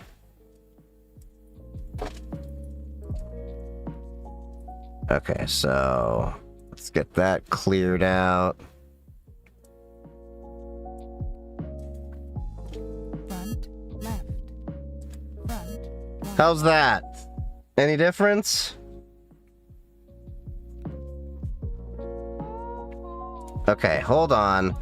I'm gonna physically unplug it and plug it back in. I think this capture card might be having issues.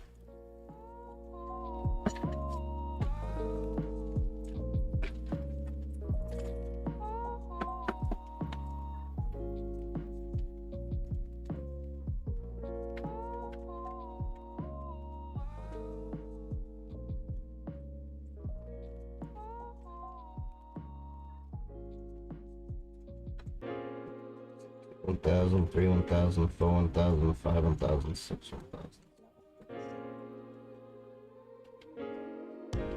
Alright. So it's a USB based WAN.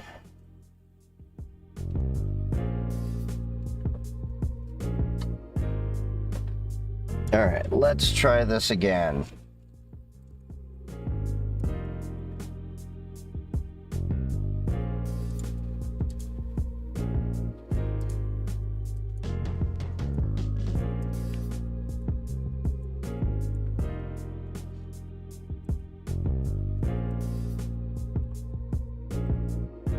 Alright, hold on.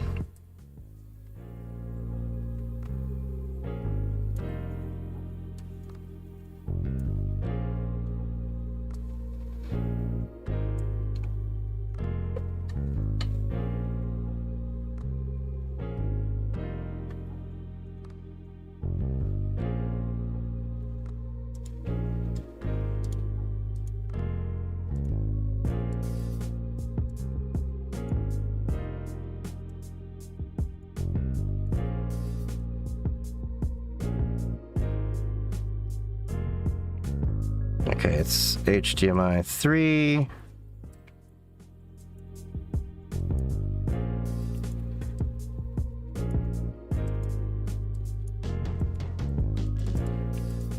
Okay, now it's not doing any audio out to them.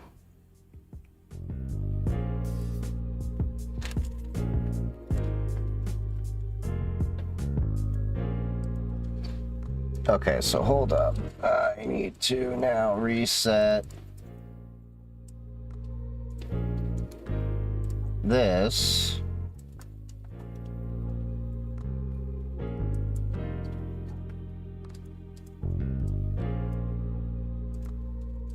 Front, left. Front, right. Okay, yeah, it was the capture card. I'm gonna have to buy a new capture card probably. We've been having issues with this capture card for a while. So it wasn't the Linux box. It wasn't even the Windows box. It's the effing capture card. So, if you would like to support your poor cybersecurity streamer guy, bombs for the poor?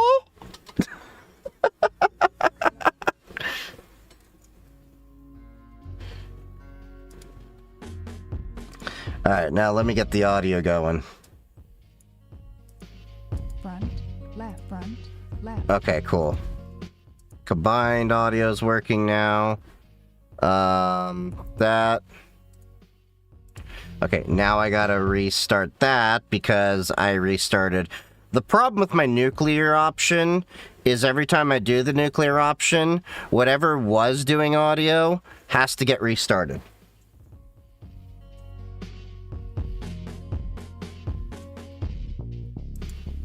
Place to get started, as they have integrated SEO tools for online Squarespace.domain. Thank you to Squarespace for being awesome, for sponsoring the channel, for making this video happen. Now let's get back into it. So when I started shopping at Costco, just a dad with his kid and a list of things he's got to pick up and a lot of responsibilities weighing on his shoulders, you start to understand. Okay, so hold on. While I'm doing this, I'm looking up a couple of cards on the side.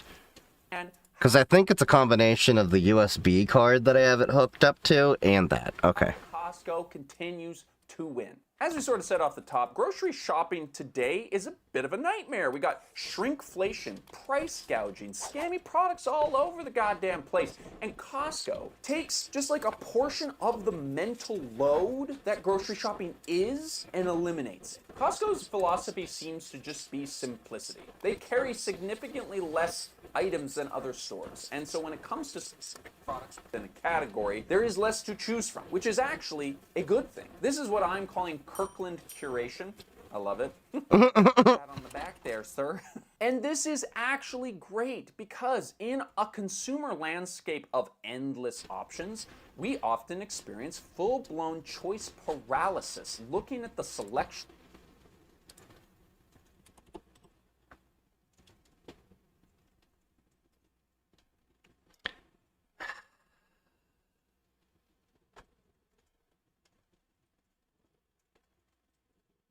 You just skipped a billion couple frames. Hold on. Internet's being stupid now. Give it a second. I see it catching up.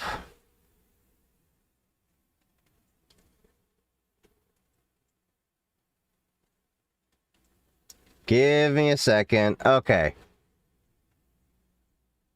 Internet's catching back up. I can see the traffic weights. So I have a limiter set on the upload for the entire network, and it had to kick in. So now, okay, there we go, all green. So basically, if y'all remember, because Spectrum still hasn't released high split, what I basically did is 90% of the bandwidth is guaranteed to this machine if it detects RTMP streams. So, Gitz was doing something on the network, and my PF sense had to come in and bitch slap his network traffic. Of peanut butter on the shelf, or pickles, just because I'm on the pickles thing right now. And this has been going on for a long time, and I genuinely don't understand why companies don't realize this. We as consumers don't want to have to decide which peanut butter is the right peanut butter. Are we still in the past? I don't have a DeLorean, so I don't know what to tell you. Simplifying the shopping experience, it's the curation of the shopping experience. Because we also know that getting what is good off the shelf is another challenge. And this is why Costco wins again, because they're known for carrying only the products that are of a certain caliber. We trust Costco's judgment as to the kinds of products that we should buy. We are in a culture that really celebrates the idea that you are what you buy, and we are trusting Costco with the quality of the goods that we buy. I am a sweet potato. And the prices that we should pay for it. Imagine letting your friend go into a store and pick out a whole outfit for you, and you trust them fully with like the style and the price. How likely are you to be satisfied with what they pick? Now, I have to clarify that Costco is not the only person who does the in-store brand thing. There are stores like Trader Joe's that have leaned heavily into the same idea and who have very famous in-store products that people love. So it's not... Yeah, I basically shop at Trader Joe's and Costco. And then, begrudgingly, I shop at Whole Foods for the very, very, very few things we can't get at Costco or Trader Joe's. But yeah. Not entirely unique, right? But what no other store can compete with Costco on is samples. Okay, yeah, 2 hands. Good, good. But I don't think people realize how powerful of a tool it is in terms of retention. You're out here. The worst thing you can do to Costco, with Costco, is go in on an empty stomach, because you'll try the samples and you'll buy like way more shit. You should never actually go grocery shopping on an empty stomach. Always eat right before you go. Because then you'll, like, wonder why the hell you walked out with, like, an entire box of Eggo waffles, and you're like, because I wanted waffles. Costco stores in the UK, but it's illegal for any not hired by the government to shop there. What? What do you mean it is illegal for any not hired by the government to shop there? I'm confused by how you worded that. Doing your shopping at every other grocery store, very rarely do you see samples at a regular grocery store, but there's always samples at Costco. That sample goes a long way to your enjoyment, right? Like, what happens when you walk into a friend's house? They offer you some food. They give you some food to help you feel more welcome and at home in their home. And Costco's doing that when you're grocery shopping. Like, that's brilliant psychology, especially for parents. You're all done with that? Okay, we'll go get you another sample. That's our operation, right? Yeah, right. Grab the whole thing. Grab the whole thing. Like, if you're a parent and you're gonna go grocery shopping, I guarantee you, basically anyone with a kid, I was gonna say, shop at Costco than another store. You should be able to shop at Costco if you're, the government. Or, shopping for their kids by themselves. Like, you can easily take your toddler to the grocery store if it's at Costco and get all your grocery shopping done. This is the thing too, Costco knows this. Like, they understand that if they can make shopping easier for moms, they're going to capture a huge amount of household spending, because who does the majority of shopping in the household, Frankie? Who does the majority of the shopping in the household? It's mom, that's right. And sort of like part to this is the $1.50 hot dog, as we referenced on the sticker, and the food court itself. Like, they make the shopping experience an experience. They make it something that people look forward to. Like, people go out for a Costco trip, right? Like, you make it a destination for people. And I think there's actually another layer to this as well. So that is so weird that people actually look at it that way. I'm just like, I'm going to Costco. Like, it's not really a destination. It's just, I'm going there for glasses. I'm going there for meds. I'm going there, to get a bunch of stuff. It just happens to be part of my, shopping trip. you have the samples, you have... Costco is considered a wholesale store, and there is an old-ass law that makes it illegal for citizens to buy wholesale, so Costco can only allow government, public sector to work it. Yeah, I know quite a few people in the UK that shop there. Look, there's a lot of old rules in many places in the world that don't get enforced anymore. Like, I know for a fact in in Cleveland, Ohio, women are not supposed to be wearing patent leather shoes because men can see reflections of their underwear. But I can guarantee you there are women that are wearing patent leather shoes in Cleveland and not getting arrested for it.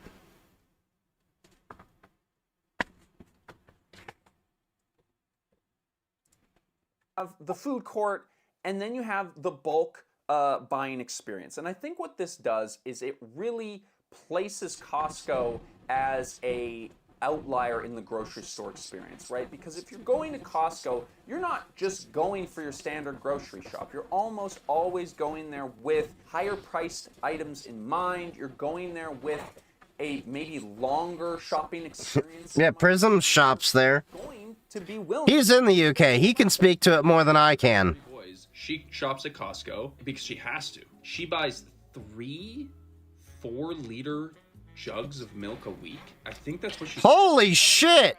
She's like, if 3 4-liter jugs of milk? I buy that at a regular grocery store, it's like $1 to $2 more per jug, and I'm going through way more food than that. So it's like, at a certain point, yeah, you are a restaurant. You do need an industrial sized thing of pickles. I also think we're explaining Costco as like a suburban phenomenon. Like, you had a kid, and so now you realize, like, oh, I need to 1.5 times everything that I buy. But I also think, like, you see a lot of Costco's in rural areas, or at least gateways to rural areas, where people may have to drive 2 hours to get to a grocery store, and they only want to do that once every 2 weeks. Yeah, that's my parents. The idea of stocking up is literal. Like, they are filling themselves to the brim and then using all of that before they absolutely have to go back to the store, at which point they are going to get as much shit as possible again. I think that the Costco shopper is probably a more intentional shopper than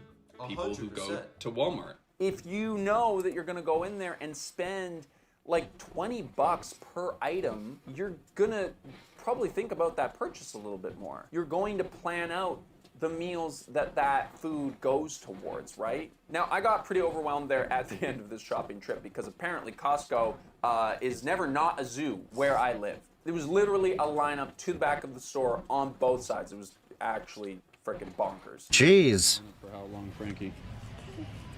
How long have we been in this lineup for? Oh, look at this, but we get a sample. Look at that. But here's the craziest. Look at that! Inside the store, the staff was happy. This is kind of an amazing thing to think about too, right? Because this is a warehouse with pallets inside. It's not cozy. It's not a low stress environment. It is a real job that is not easy, but the people that are there are mostly in a good mood every time that you go. And it's like, oh wow, what do you know? Offering higher entry level wages, more access to employees, alongside better working conditions leads to employee satisfaction and therefore retention? Who would have fucking guessed it, boys? Who would have thought that treating people with respect would make them want to work for you longer than, like, the training period? And on top of this, I'm an engineer at ISP and I can't get a membership. I have so many friends who aren't and they got it. Your Costco is just dick words. Yeah, I haven't heard of anyone getting turned away from Costco. Hold up. Costco UK.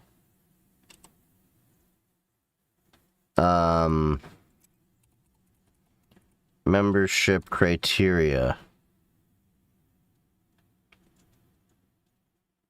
is available to current or retired employees of specific professions, e.g. banking, finance, civil service, armed forces, health service, or individuals with specific professional qualifications.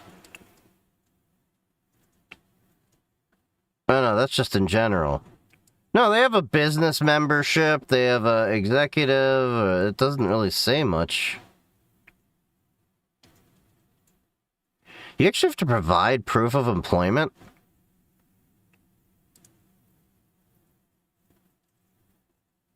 But guess what? Me as a US member, I can use yours.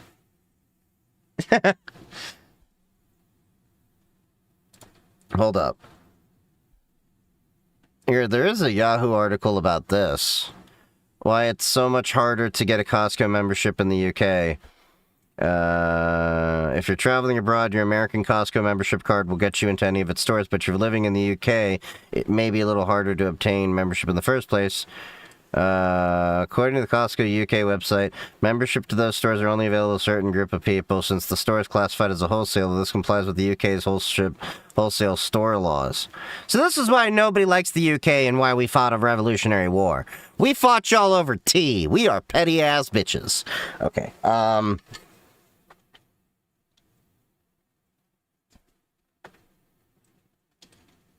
That's interesting.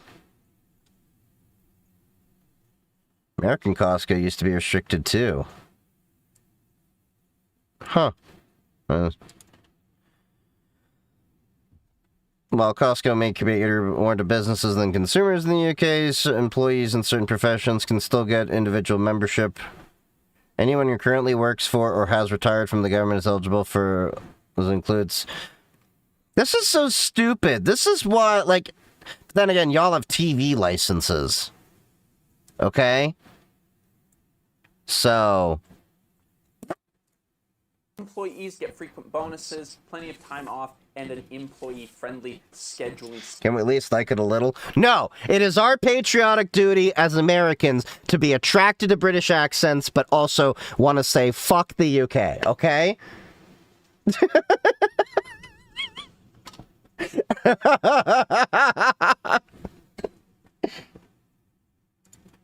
Situation. It has been proven. And I say this as someone who had an ex that was British. You know, if things had played out differently, I may have actually ended up living in the UK right now, but who knows?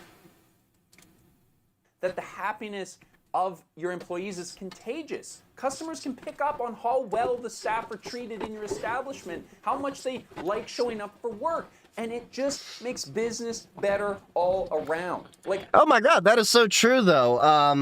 I have never really seen unhappy Costco employees. Like, you may see like a person like frustrated with the task that they're doing, but not the job that they're doing. You get what I mean?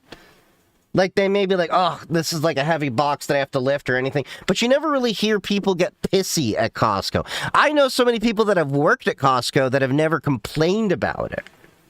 Even when they left the job for a better opportunity, they're like, yeah, I actually, you know, liked Costco. It's actually not that bad. I don't want to pick on anyone specifically, but like, when you go to the dollar store, are the staff happy? No! The energetic thing that happens when you go into a dollar store is like, you feel the crunch that made the dollar store necessary. You walk in and you can just feel the depression. You can feel the oppression. You can feel the overworked vibes. Like, if you're shopping at a dollar store, in some cases, you are going there because you can't afford anything else. And if you're working at a dollar store, you're working there because you kind of can't work anywhere else. Like, nobody wants to work at a dollar store. Dollar General is not like a fucking... What is my internet speed? I got 1 gigabit down, 35 megabits up. Spectrum's working on high split, so I should get gig symmetrical or at least 500 up. It's stupid as hell, I know. I've been fighting and lobbying for years for internet to get fixed. But yeah. It'll hopefully be fixed by end of year. Costco has really done something to like enmesh themselves culturally with the North American people in a way that... Well, unfortunately, I live in an old part of town, and let's put it this way. If you're not in the rich areas that kind of just say F you, you're last. Whereas I tend to live in areas that are a little bit more multicultural, as well as more middle working class. Yeah.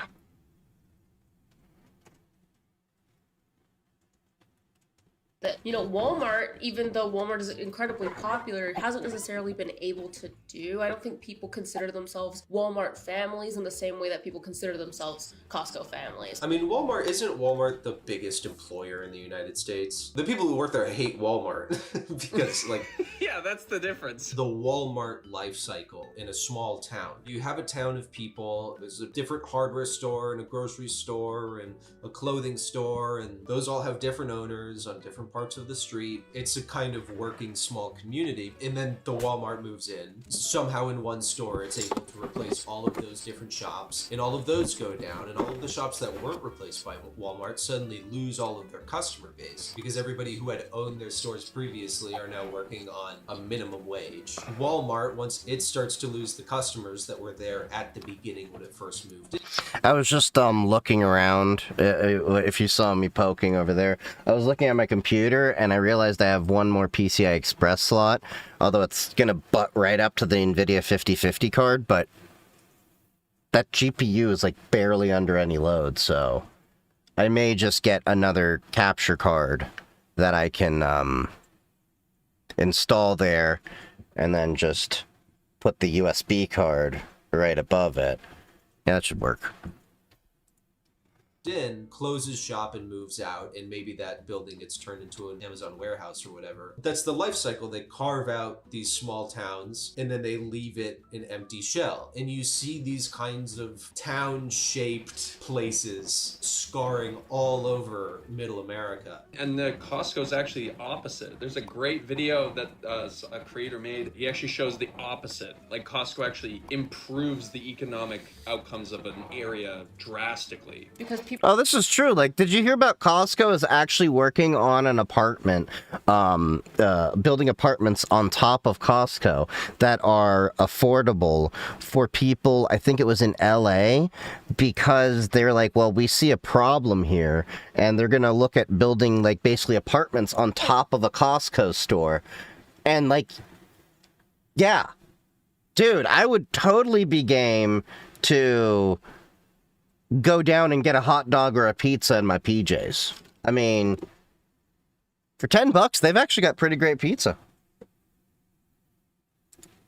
People come from rural areas to that center. It becomes an urban center, basically. But listen, good vibes and some practical conveniences is not enough to make Costco the institution that it is today. So No, it's not. where I live and love and buy groceries, we have a grocery monopoly problem. In many places in the country, you can't buy food from anyone other than these guys. And guess who? Costco.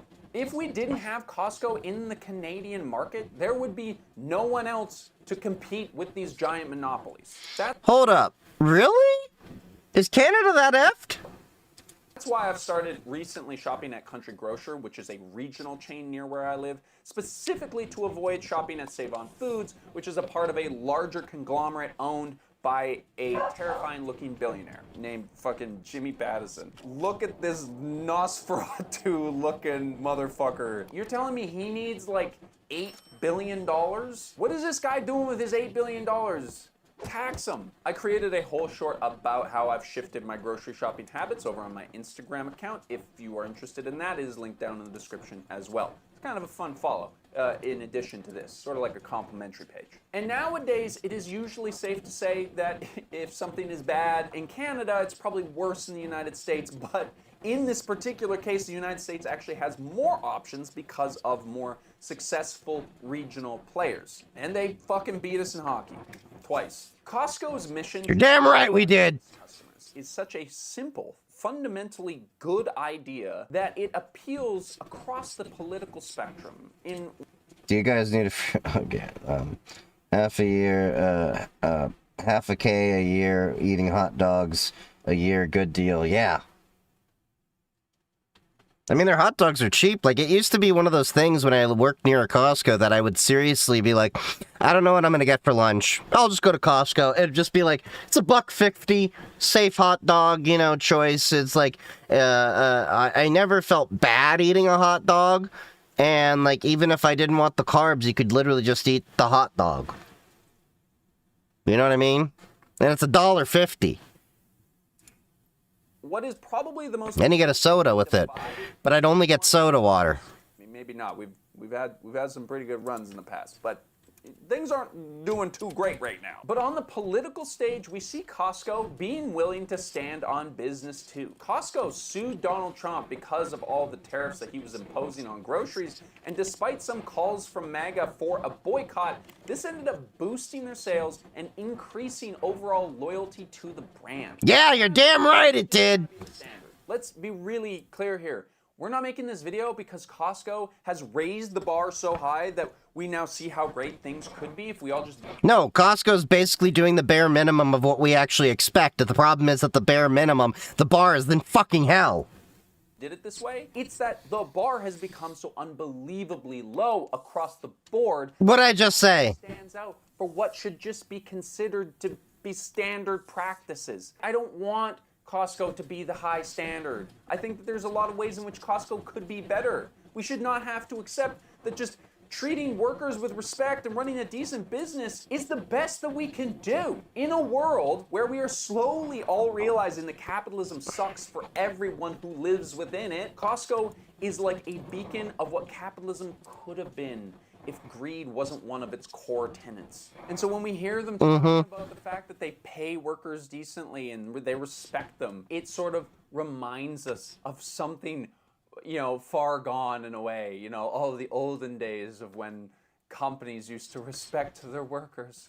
Costco sadly reminds us that the world could be a better place if we weren't just as greedy as we could possibly be all the time. That is a capitalism problem, that is a consumerism problem, but sadly, when you are stuck in the system, you just kind of have to go with the best that's available. And sometimes it's Costco, but sometimes it's going to be your local grocery store, your local farm, your farmer's market, your local seller of eggs. Lol at my anti-MAGA spice dealer. Penzies? You talking about Penzies?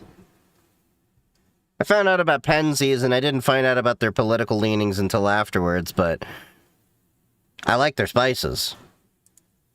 Eggs or bread or cheese or honey. There's a lot of ways to get food on the table, and while Costco is a great option, I encourage you to look at all the other available avenues for feeding yourself and your family. And if you want to see more stories like this, subscribe to the channel, and we will see you every week for another upload.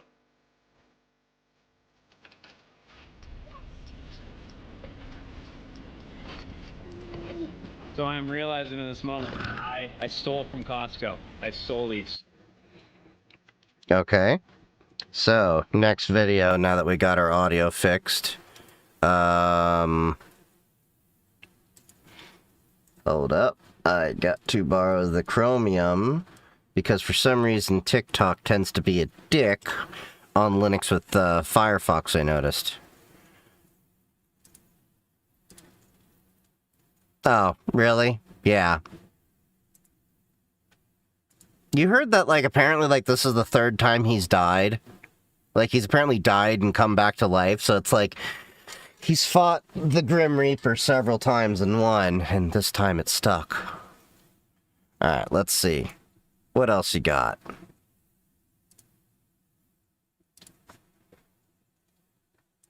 Oh, right. Hold up. I need to restart this because the audio is, bad.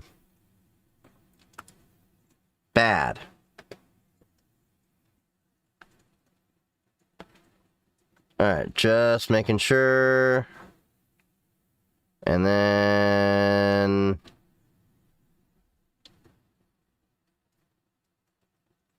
There we go. Alright. Okay. Yeah, because we fixed the audio. The audio doesn't work until they restart it. What the fuck?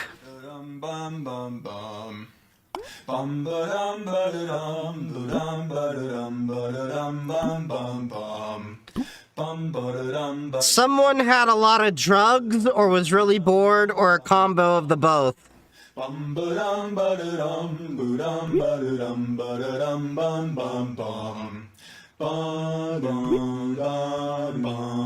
Really?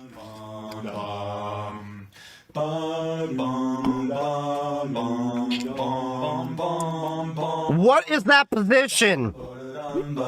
Did he just 69 himself?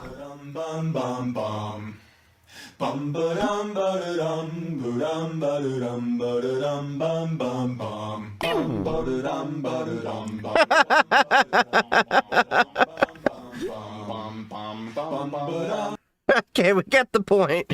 We get the point.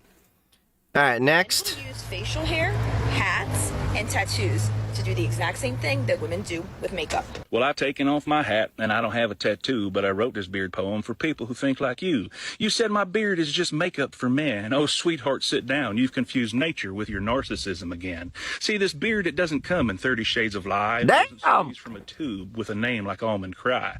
It wasn't blended with a sponge shaped like a damn teardrop. It grew slow and stubborn. It's quite impossible to stop. You can wash your face and then rinse away the illusion that you applied in the morning of the day. Scrub until your pores confess bye-bye cheekbones and lips. But I can dunk my head in a hurricane and rinse with gasoline, and this beard will still rise like vengeance from a guillotine. I'm not shaping truth because I am the flame. You repaint the mess and then dodge the blame. Each morning starts with masking lies, pretending fake don't haunt your eyes. You're a magician of mirrors, a walking Photoshop in heels, playing peekaboo with your real face. It's like a secret government deal. You hide behind a concealer, foundation, regret, and call it empowerment. Darling, it ain't strength, it's chemicals and sweat. But in the heat of the rain, your face will melt and reveal the truth of that thing you were dealt. Your whole persona runs and hides like a toddler dodging his veggie sides. My beard don't sleep, like God supplied. It doesn't smear, it doesn't slip, it conquers storms with a battle cry grip.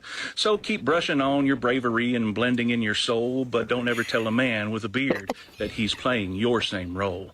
Because when the night is over and the war paint hits the drain, you're just a stranger in the mirror, but my beard will still remain. Damn! He got bars. He got bars. All right, this is day 19 of spam calling spam callers back. Just to recap, this is a script that spam calls people that spam call me, and it just, all it does is it plays Rick Astley when they answer. So far, it's been pretty good. The whole point of it is for them to block my phone number so I don't get any more calls from them. If you're hearing this message, your number is on our internal do not call list. Good. So it is working, so I'm going to keep this going now. However, I've upgraded the script, so now instead of just one computer doing it, now I have two computers doing it at the same time. So let's get this.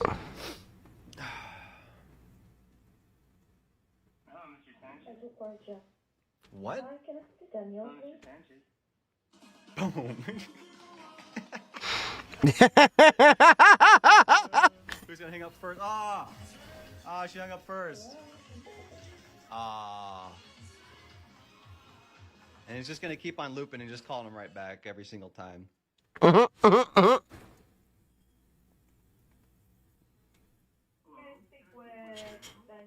No, but you can speak with Rick Astley.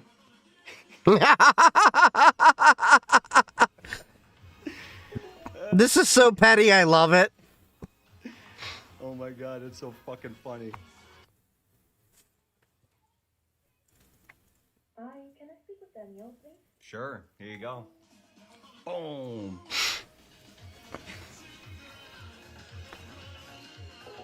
Oh, come on.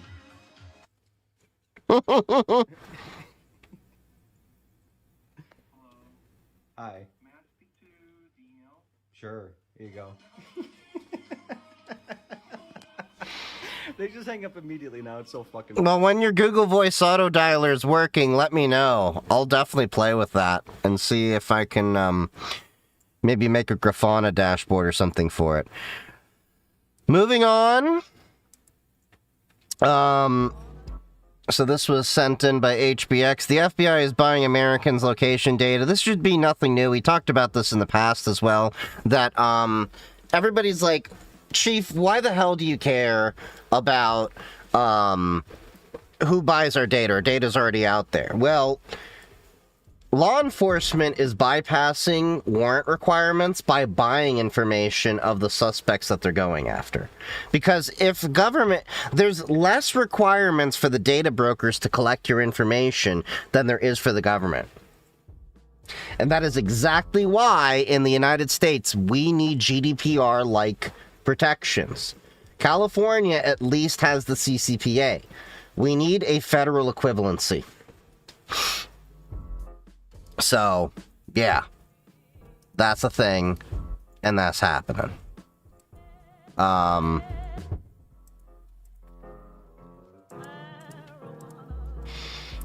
now we got another TikTok video over here. Kara sent this one in. What is this? Ah! I meant to copy the text. There we go.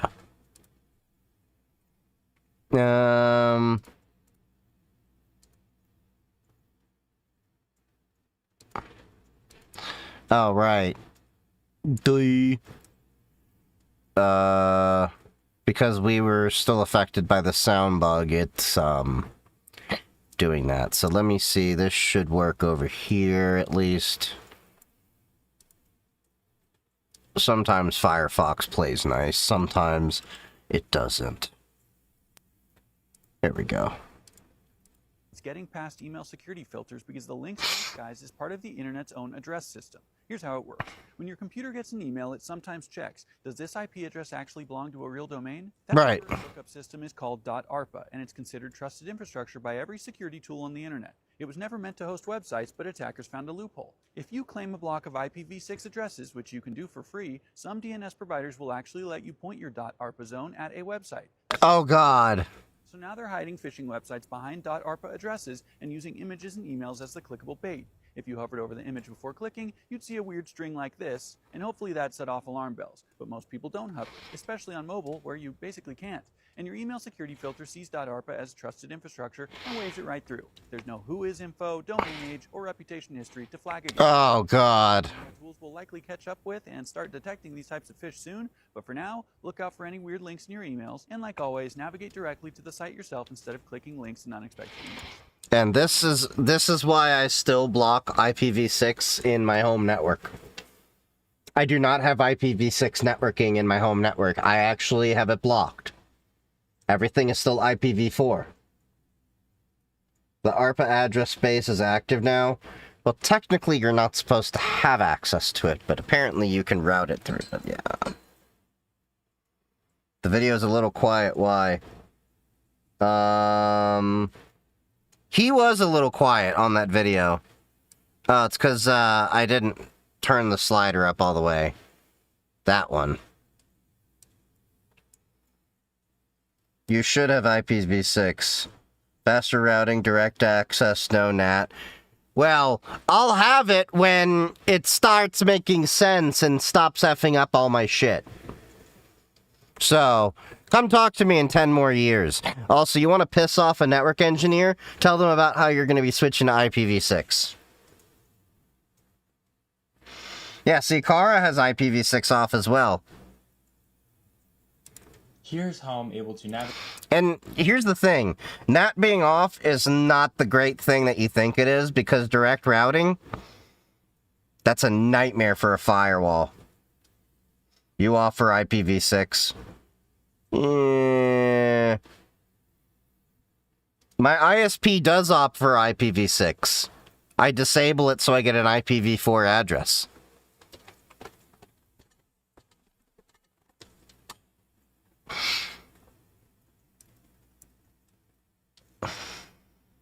Have it off as well. It broke so many things for me for basically nothing. Yeah. There's no real benefit for me to have IPv6. I've only had more downsides with it on. It's caused more issues than it's actually helped. Seeker of Knowledge says they have it off as well. Yeah. So that's 2 people in chat that have agreed with me. Here's how I'm able to navigate my home lab from using IPs into domains. And that is with the help of Nginx as my proxy manager and... Did you just call it Nginx? It's Nginx! Pi-hole as my DNS.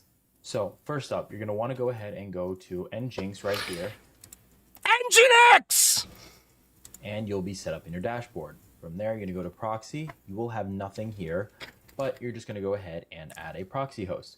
Put a domain that you want to set up. In this case, for my home lab, I have it set to homar.home.lab. So we're going to go ahead and try this with Jellyfin. Go ahead and type out Jellyfin, in this case, .home.lab. And from there, you're just going to go ahead and put the IP and the port number. Once you have that all set up, you're just going to go ahead and block exploits and just hit save. From there, it'll be online, but there is one more step to do. Because if you try to go there right now, it'll say the site could not be reached. And that's because it's not found in your DNS. And when you're logged into Pi-hole, you're going to go ahead and head to Settings, Local DNS Records, and then you're going to put the domain as jellyfin.home.lab. Yeah, I mean, I do the same thing. I'm planning to do the same thing with my PF sense. I just haven't gotten around to it. But here's the thing. For the associated IP, you're going to go ahead and put the IP for your Nginx server rather Nginx than Jellyfin. And once you get here and put in your domain, you're just going to go ahead and put in the IP of Nginx. Nginx! This really is getting on my nerves, you can tell. Like here's the thing. Nginx document, let's go to Nginx Wikipedia, so like everyone can see this, okay? Alright? Pronounced Nginx! It took me 5 seconds to figure out how to call it that. That's how I said it. It took me a while to start calling it GIF. It is GIF! That is a different thing, okay? This, see, like... Okay, I see how this is like Nginx, okay? But it is called graphic interchange file. They don't call it giraffic interchange file, do they? And Jif is a brand of peanut butter. GIF is what I send my friends when I want to respond without words.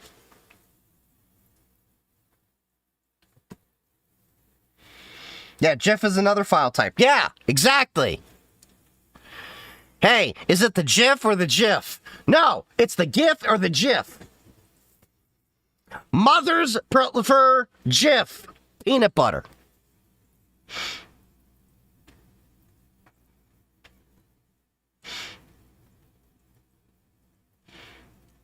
And just remember, so you have GIF, you have GIF, GIF peanut butter, GIF files, just like, you know, like you have MILF and Gmilf. If you don't know what that is, you've never seen Metalocalypse.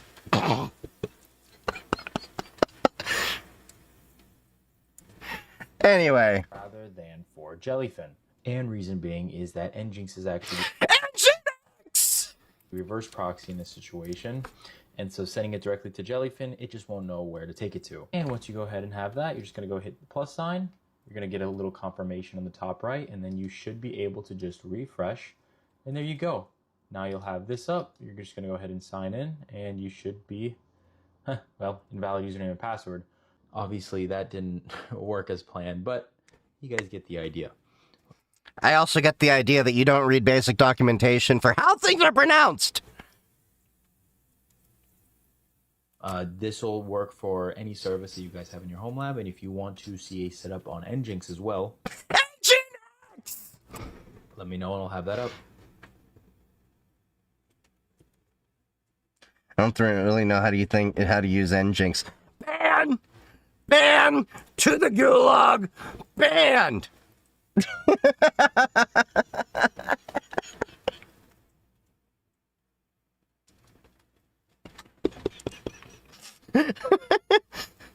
Like, look. I can respect the people that do the GIF and GIF argument. Okay, the creator says one thing, and then, you know, English pronunciation of words and all that says a whole other thing. Okay. But where the hell do you get Nginx? It's N-Gin-X. Okay? I don't even know how you get calling it Nginx. I've never even had my brain call it that.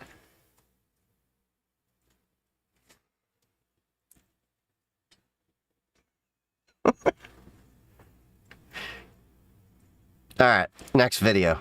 is completely inverted, which means when I invert the video, the colors look normal. Each Wait, what? was printed in a color that's inverted from the original. So tan becomes navy blue, blue becomes yellow, and magenta becomes green. Luigi was actually a bit trickier to invert than Mario because, as I've come to find out, green does not like to be inverted. After several variations, here is the final inverted result.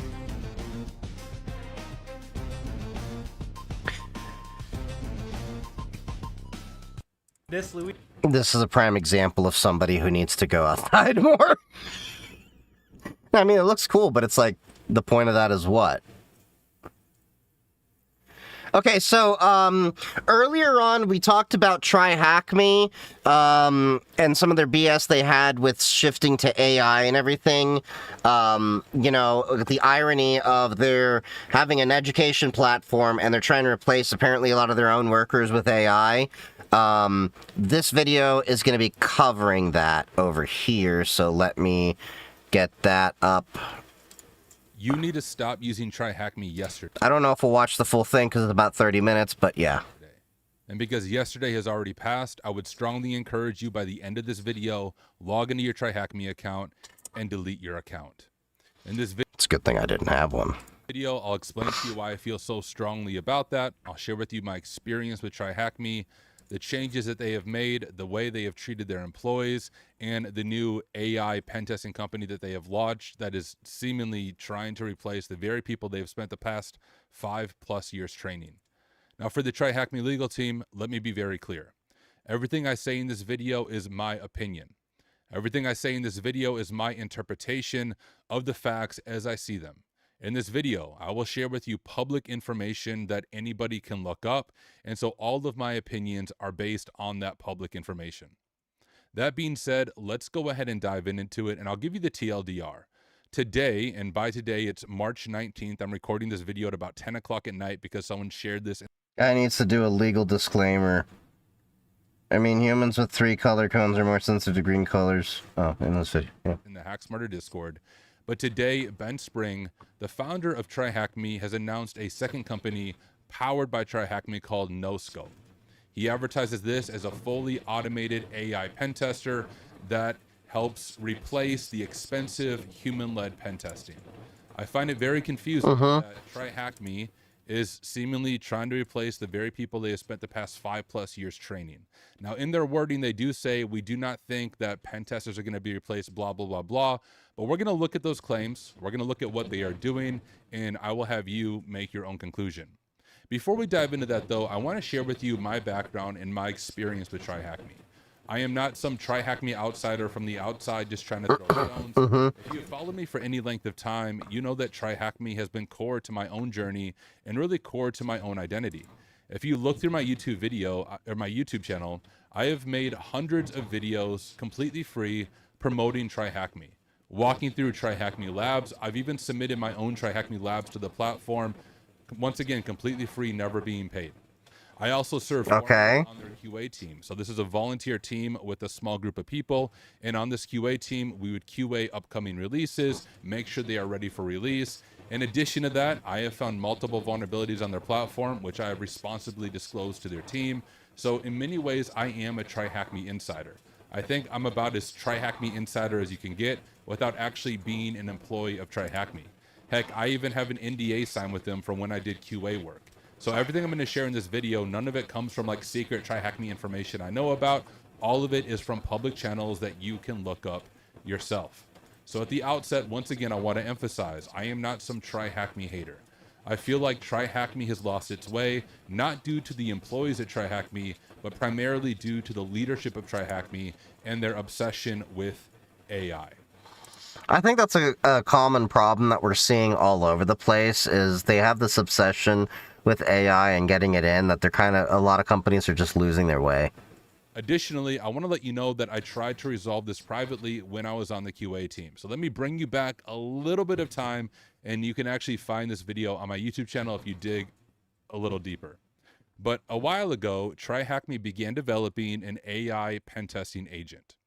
And one of the concerns of me and many people in the community is whether or not TryHackMe user data... He could have just, he said TryHackMe too much. I would have just said THM or something else. I had a client whose website secured by Supabase had a login where you could just remove the div and it showed the products. Ooh, just remove a div tag? Was being used to develop this AI agent, including the rooms on TryHackMe that volunteers like me contributed, not for the purpose of training an AI agent, but rather for the purpose of helping the next generation of learners learn about cybersecurity. I first raised these concerns in a private staff Discord channel that I had access to as a member of the QA team, as did a few other people who were mods or QA or staff. I don't actually know who they all were. And Ben instructed us to post publicly in the Echo feedback channel on Discord. If you know that whole Echo feedback craziness, you know what I'm talking about. Ben's response to our concerns that TryHackMe was using user data to develop an AI agent was, hey, if you are upset with this, go ahead and delete your TryHackMe account. You can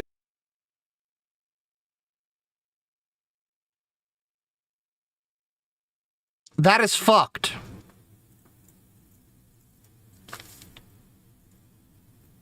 So your option is you want to opt out, then we delete your account. That is a really effed way to approach that. can opt out by deleting your TryHackMe account. I felt that that response was not fair to the community that has supported him and supported TryHackMe for many. Found a vulnerability for in a LinkedIn for AI agents too, which was YC backed, and then they pivoted into healthcare, and I got blocked on Discord. Many years, and the many volunteers who have given their time to help train the next generation of hackers and cybersecurity defenders.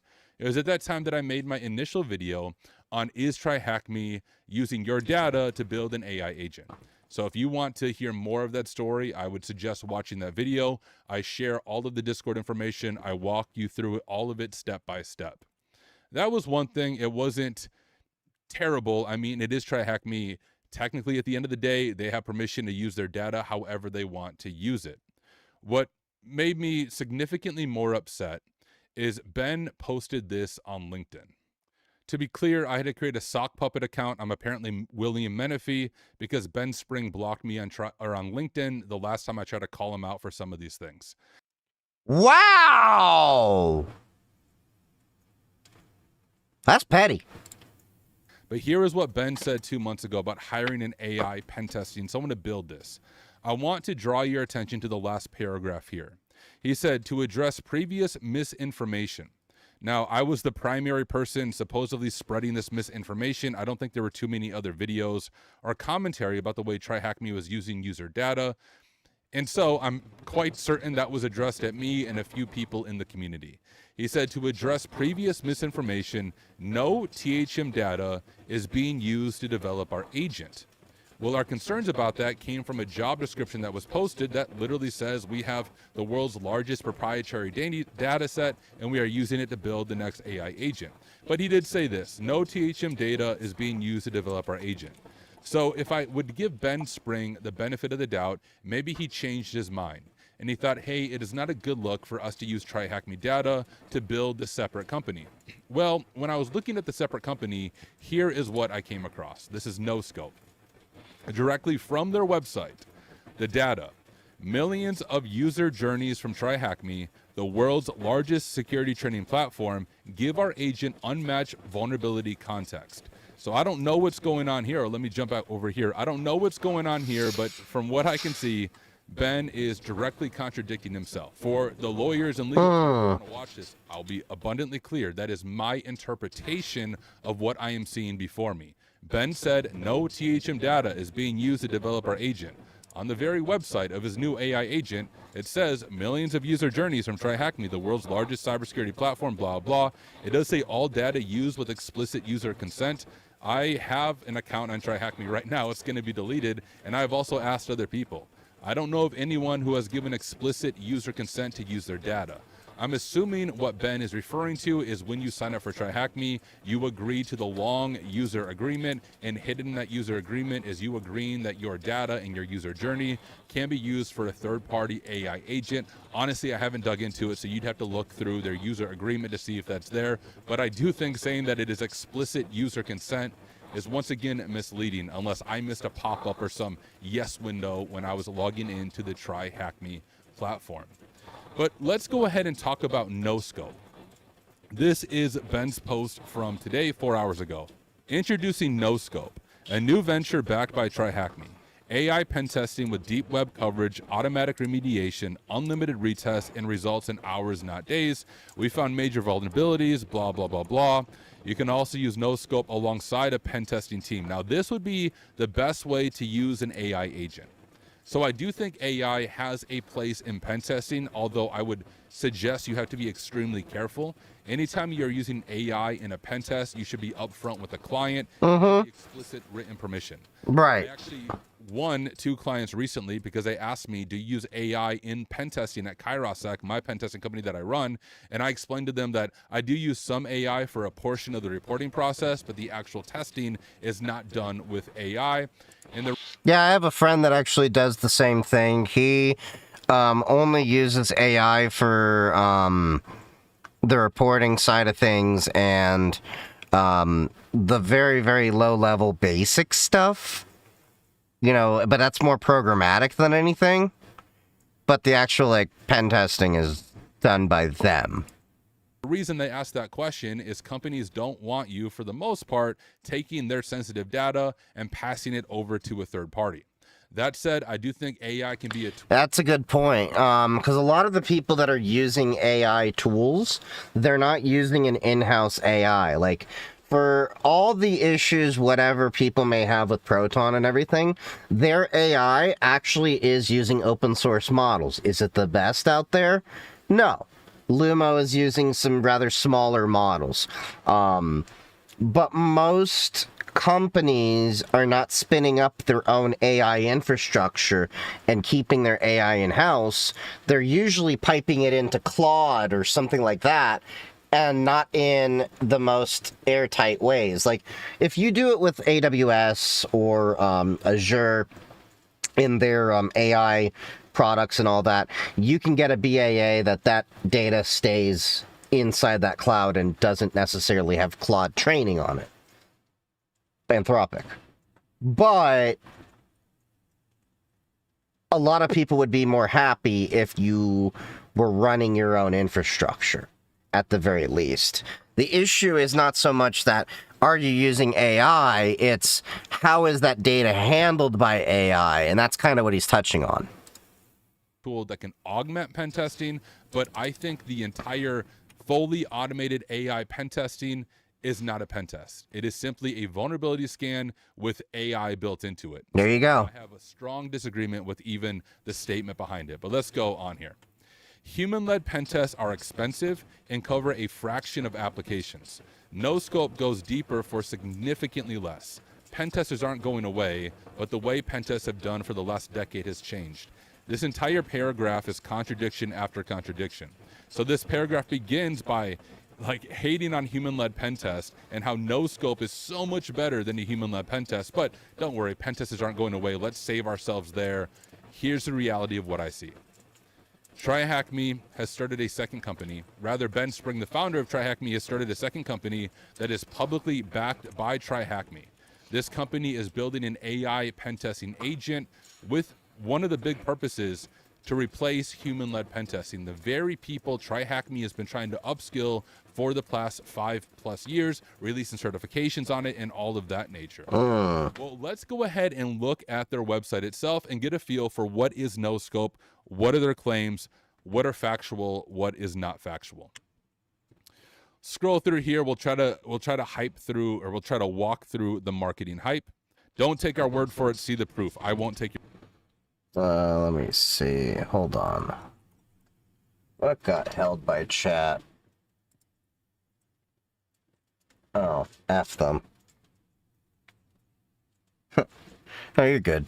Your word for it. I trust. Trust me. All right, real coverage. Let's consider this claim. BTW for the audio issues and all that we've been seeing. I've been thinking about getting a better capture card. I think I'm going to get an Elgato 4K Pro. And then another 4K Pro eventually for the camera over here. But yeah. This covers more of your app than slowly prepping for 4K. Inputs and workflows. More coverage, more findings. Once again, I don't know about you, but that sure sounds like to me that one of your primary goals is to replace human pen testing with your AI automated pen test. Let me be very clear with you guys. Oh, you released it? Thank you, Kara. Look at the claims of people who claim that AI can automate pen testing. There might be some exceptions. I don't actually know of any. But almost every single person who claims that they have an automated AI pen testing agent or AI pen tester, they have zero pen testing experience ever in their career. Talk to anyone who does manual expert level pen testing or red teaming, and they will tell you AI is not going to replace pen testing because by nature of doing a pen test, it requires a human context. This is true. Now, I'm going to plug one of my best buddies out there. I'm not sponsored from them. This is just friendly, you know, because this is relevant to the chat. So, Parrot, you've seen them in my Discord, and they are a really nice dude. They know pen testing and all that. This is their company, okay? They do pen testing. But you notice what he says? Human first, AI-powered security company. Basically, what he's, doing is, yeah, he's using AI tools, but humans are overseeing that. Because the AI is just a tool. That's all it is. And can they actually do programmatic stuff? Yeah. They can do programmatic stuff. He can do endpoint things and all that. But they'll tell you straight up that, yeah, I can do programmatic testing on your endpoints and get it automated and everything like that. But you're going to want to get an actual person hands-on that can actually navigate and reason and go through your network, because a lot of it's also going to involve social engineering and stuff like that too. That's what putting AI in any title that gets investment. It's the strat. Well, that's also what Parrot's trying to do. Don't get me wrong. That's what they're trying to do. But they have a solid tool. I've known Parrot for 5 years. Yeah, I want to say like give or take 5-6 years. I actually worked with them. I can vouch for them and their skills. But they know the limitations of where AI is and what it can be used for and everything. But they will tell you straight up, I would not use AI completely as your replacement. You're still gonna need people. But yeah, it's, like... They put some funny things in there if you look around. But if you ever want some good information, like seriously, you should check out their blog. We've referenced it a few times. So, they apparently have some juicy stuff coming down the line too. I can't say too much. They've let me in on. It's super juicy. Like, it's gonna deal with, They apparently were helping out in an investigation to take down some legal baddies. And not like what are they... Let's just say there were kids involved, and leave it at that until we get more information. Legal baddies. Like, people needed to get thrown behind bars.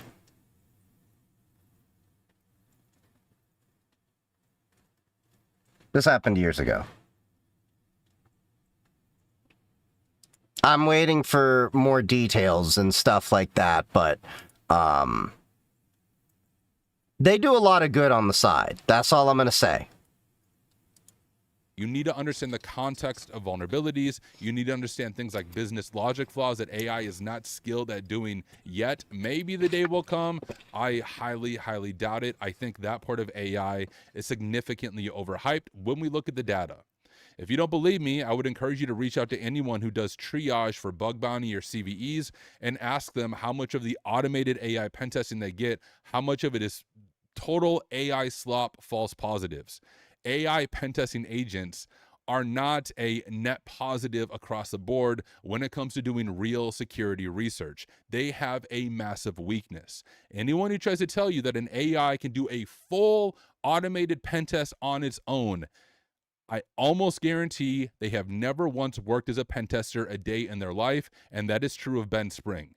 He has zero pen testing experience in his background, unless I somehow missed it on his LinkedIn. The majority of what he's done is try hack me, which once again, I think the vision in the beginning was amazing. I think the platform was amazing. I think they have significantly lost their way, especially with the launch of No Scope. But Ben Spring has zero pen testing experience. Let's go ahead and dive into more of this. So fix faster, say developers and pen testers hours, autofix or assign findings, and automatic retest, blah, blah, blah, blah.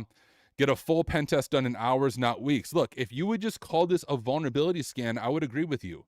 This is not a pen test by the very definition of what you are doing. Now, and that's true. That's the difference between like Parrot's thing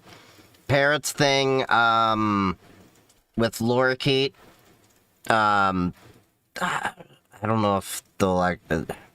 They've changed the site, but they showed me the endpoints and everything that they had, where you could do. But you know, they have tools over here, so you have like web security scanner. I think this is it. Yeah, so you could, you know, do little scans, things like that. But these are just scanners. They have more tools behind the scenes, of course. This is just kind of wet your lips kind of thing. This isn't a full pen test. Not by any means. Oh yeah, and also, they did release their own AI. They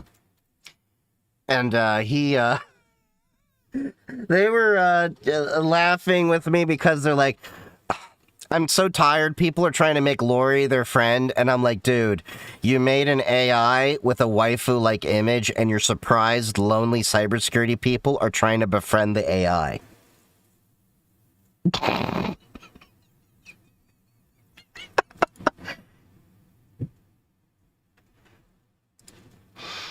But yeah, you can do like,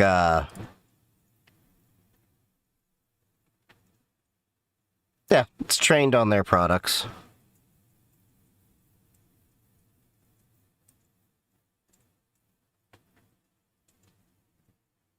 Yeah, it's a fun little thing. Don't get me wrong. They make great stuff. I tease them a lot. Like, you should hear us go back and forth. There's always been companies that will do a Nessus scan, brand it with their logo, and call it a pen test. Yep. I also think those companies are wrong. The automated AI pen testing companies are just the evolution of the Nessus companies.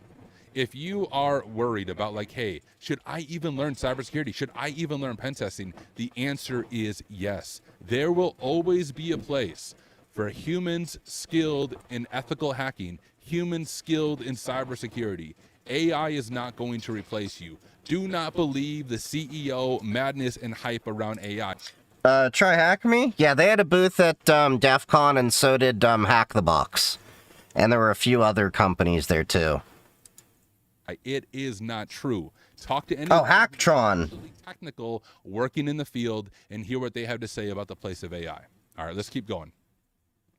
Why AI pen testing? More coverage, expert level capability, fast results at a fraction of the cost. I just realized I'm covering their picture in the video, so I'm gonna move my little video. Trying to replace pen testers. We even have this human pen test versus no scope. This is such, like, I knew Troy Hackme was doing some bullshit, but this is, like, really effed. Like, you are going out of your way to just be like, no, you don't need humans anymore. By the way, have you seen our Try Hack Me product where you can learn about pen testing? That's so effed.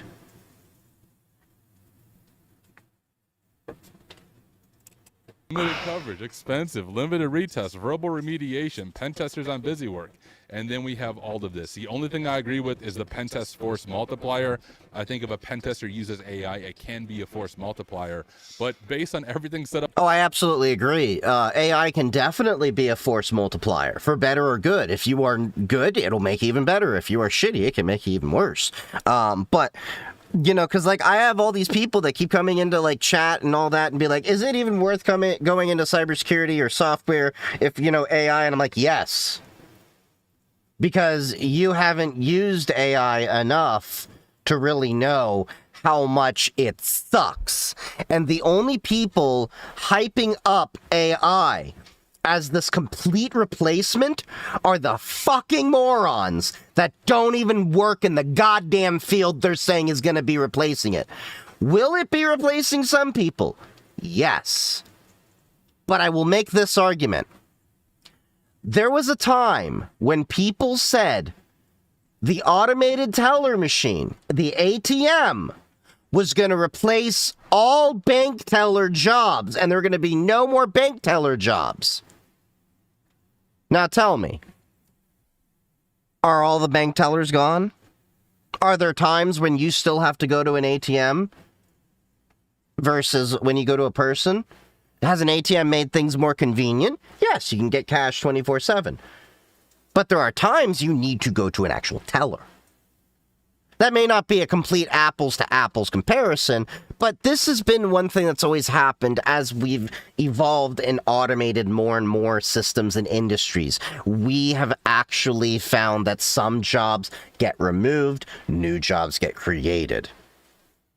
Now banks are disappearing, not because of the ATM, but because of online banking.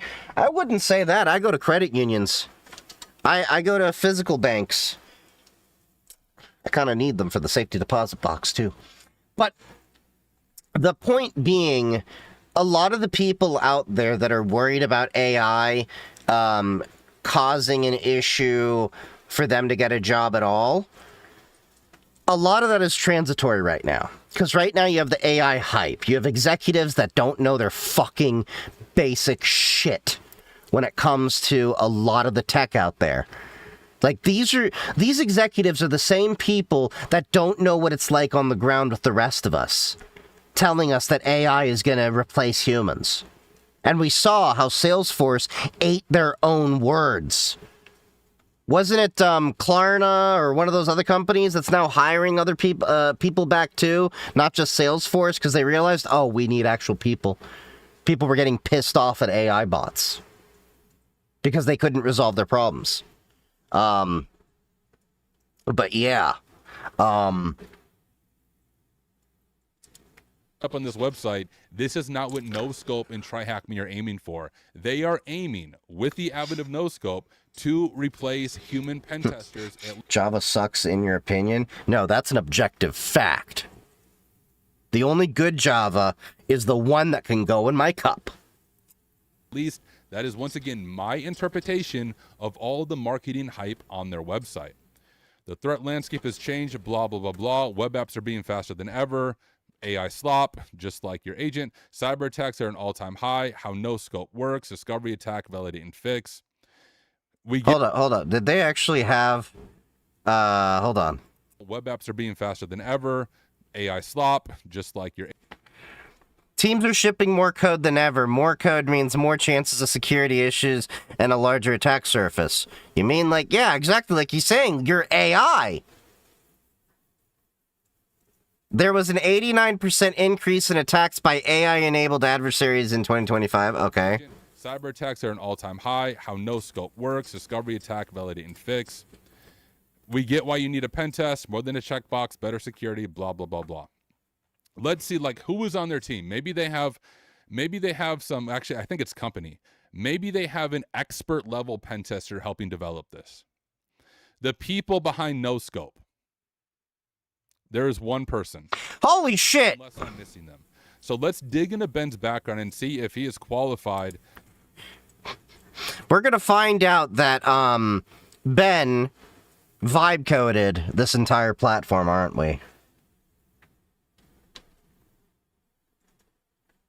Previously at GCHQ, Britain's intelligence agency before building TryHackMe, the world's largest online cybersecurity... Okay.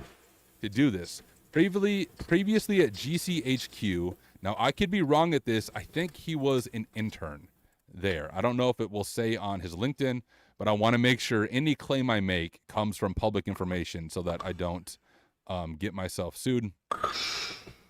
Oh, he actually doesn't have it on here. You'd have to do a little bit of digging. I want to be clear, I could be wrong here, but I believe if you study cryptocurrency and ICO investment portfolio origin story of TryHackMe, the two co-founders met when one of them, I think Ben, was an intern at British intelligence agency. So hold on, I'm curious about that now. Ben Spring, GCHQ experience.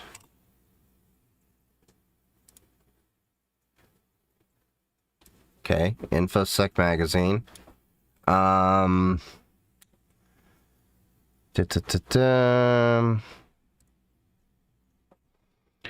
Example beginning room, blah blah blah blah. We also created.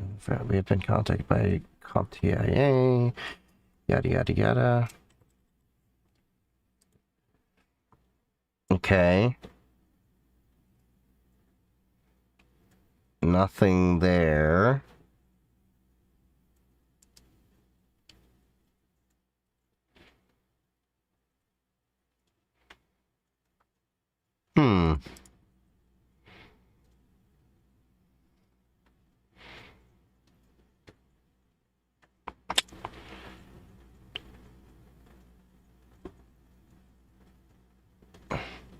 I'll have to dig into that later.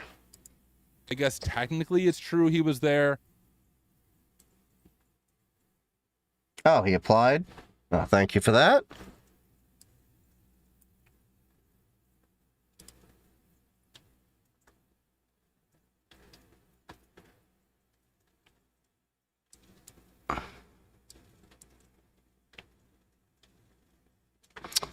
Alright, so Ben Spring, Managing Director at TryHackMe. That's it?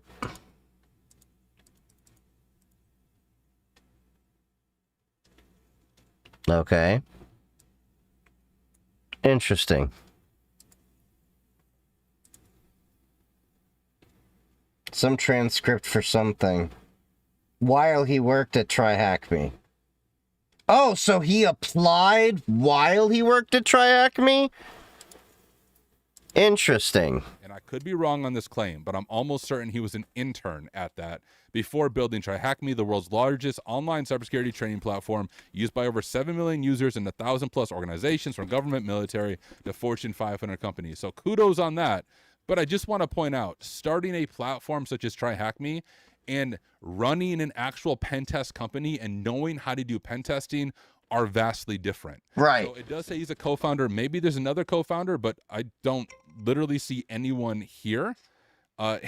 One of the big things that I do when I am meeting with a client is they want to know about my background. So I explain to them that my years of experience doing pen testing, the certifications I have, the CVEs that I have discovered, the ways I work with vendors, et cetera, et cetera, et cetera. And they often want to see that on the statement of work before they agree to a pen test. I don't know what Ben Spring's qualifications are for doing pen testing, and based on their company page, he's the only person at the company. It says our people, but there's just one people. Why AI pen testing? We just have more information on what... Well, the only reason why there's one person is because he let AI write it, so of course he's got AI slop written page. Why no scope is so much better than a human pen test. It's not true. Just for what it's worth. Once again, I guess my interpretation, so I don't get myself sued. The data, once again, using TryHackMe user data right after Ben Spring explicitly said no THM data is being used to develop our agent. This post is still live. You can look it up yourself. I am not making that up. Will he delete it? I have no idea. All right, now I want to show you one more thing. So this is part of it. I feel like... Oh, you and Ben got beef now? Huh? Brock. Yes? Can I help you, little guy? It's spoiled rotten. Mwah.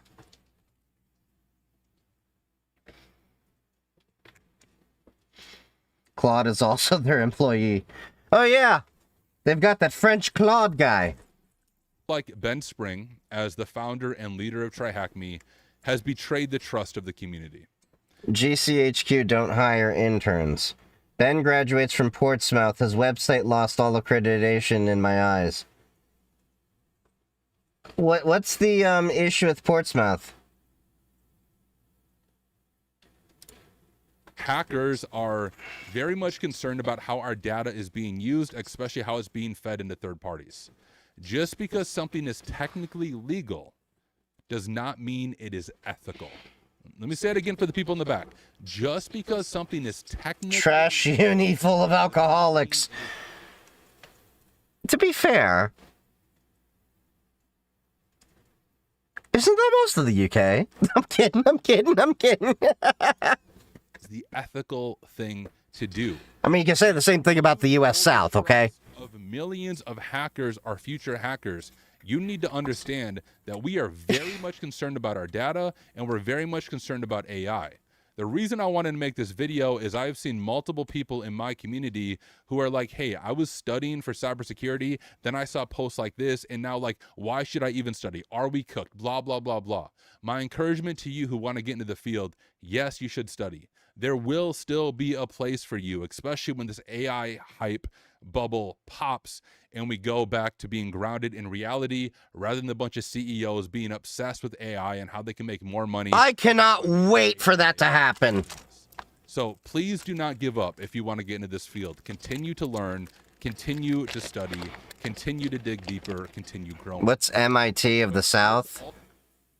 Well, I don't know about MIT of the South. I was talking about like the South that's filled with a bunch of alcoholics, stuff like that. But also the U.S. says, oh wait, you were talking about what Abby's went to. Not even UT, Austin, or Rice. Some Christian groups that are anti-alcohol. Yeah. But they secretly are alcoholics. Also talk about the culture of TryHackMe as a company. This is another reason that I would strongly encourage you not to support TryHackMe. We will also look at one of their main alternatives, which is HackTheBox, their main competitor, and we'll look at the difference between the two company cultures between TryHackMe and HackTheBox. I want to be very clear. I'm not affiliated with HackTheBox. I'm not an employee of them. I'm not on staff with them. I'm not even like a HackTheBox influencer. I have my own platform, Hack Smarter, but I am a huge fan of HackTheBox. I used to be a huge fan of TryHackMe. But let's go ahead and look at real employee reviews and what employees on the inside of TryHackMe are saying about working at the company. Okay, here I am on the TryHackMe Glassdoor page. Yeah, Abby and Prisms are in the Discord. Go here and see all the reviews if you want. Oh, this one's massive. This is one I really want to dig into, though, because I think it gives a lot of detail. Oh, goddamn. We're going through the Glassdoor. If you ever get hired by a company, look at the Glassdoor. Glassdoor is now, I think, partnered with Indeed, so you can see the Indeed reviews on Glassdoor and Glassdoor on Indeed. But look at these reviews. My last job had some pretty bad reviews. We'll go into it. I'm still working on the script for that because I want to be mindful. And there's more tea that keeps coming out. Like, I found out about the favoritism and the politics and the BS that went on as to why there was never going to be an opportunity for me to get a promotion, period. Like, it was never going to happen. I am glad that I left. You can scroll through. A company can request for reviews to be removed. True. But they can't remove it from everywhere. Which is why I'm going to be making my review and everything on a YouTube video. And if they want to come at me, that'll just, Barbara Streisand the whole thing. Here and see the different reviews about TryHackMe. Yeah, you were warned about your company 1,000 miles away. My experience at TryHackMe is spot on. So I want to break this down. I have no idea who wrote this review, but it seems that they really did work at TryHackMe. So let's dig into this and talk a little bit about what it says. So he says, or she says, I don't want to assume their gender, if you breathe AI and love burnout, apply. If you hope for any respect, change and appreciation, avoid like the plague. So, pros, fully online, the people you work with are amazing. Let's talk about the cons. Well, the people you work with, they are exceptional, etc., etc., etc. They're exceptional, overworked, and routinely pushed far beyond. Damn. Or sustainable. And TryHackMe doesn't hide it. Ben Spring actually brags about this, and we can even pull up that article. That sounds just like my prior job. As well. This is rewarded with hostile messaging from senior leadership, complete silence from an absent co-founder, and the farcical experience of discovering major company decisions. The word's farcical. Via LinkedIn posts rather than internal communication. Workload increases are constant. Support is non-existent. Anyone who signals they want boundaries, balance, or a life outside of work is quietly managed out. That's what they tried to do to me at my last job. To be very clear, I am friends with many current and former TryHackMe employees. This seems to be accurate based on my conversation with friends, but those are just conversations, so take it as you will. Let's see. Leadership urgently needs to stop avoiding difficult conversations. Decisions made at the top are actively damaging morale, delivery quality, and long-term viability. This is echoing like the exact same things of why I left the job that I was at. The impact is already visible as attention drifts toward unrelated ventures, aka no scope, while the core business deteriorates under the weight of internal dysfunction. There's a lot here. We can dig into that. HR deserves particular scrutiny. Basic, legally required documentation requested by HMRC took over 2 months to provide, while HMRC contacted me daily. This does not even account for severe payroll and tax errors that resulted in UK employees suddenly being asked to pay thousands in unexpected taxes due to internal accounting mistakes. What? This is not a process issue. I'm not familiar with how the British do tax systems and everything, but this sounds like you have to royally F up. It is operational negligence. Anyone inclined to dispute this publicly is welcome to try. Every example above is directly observable and verifiable. This is not emotional exaggeration. It is a factual account of daily reality. Let's see. What makes this especially painful is that it didn't used to be this way. I was here for years. I believed in the mission. I gave far more than was ever required. Watching leadership and HR systematically choose self-preservation over accountability while the culture collapses in plain sight is deeply upsetting and entirely avoidable. You may as well have written this about the company I just left. Jeez. As far as advice to management, you likely won't read this, and if you do, it will be dismissed in the same way every other piece of feedback has been: acknowledged, archived, and ignored. Same as my last job. Still, for the record, I want to be very clear. I have never been on TryHackMe staff, but this is exactly how I felt when I brought up my concerns about TryHackMe user data being used in the AI agent. It was acknowledged and then discarded in the publicly called misinformation, only to be boasted about on their new AI agent that they're using TryHackMe data. That royally pisses me off, and that's honestly the big reason I got fired up and made this video. I used to love this company. I stayed for years because I believed in it. The people here work harder than anywhere else, etc., etc., etc. Yeah, that's like what, happened at my last job. I used to like the job and everything, and then eventually you get burned out, and you're like, you know what? I gotta go somewhere else. That happened to me. Some of my former coworkers apparently are waking up and smelling the coffee, though. There was one guy, really nice guy, that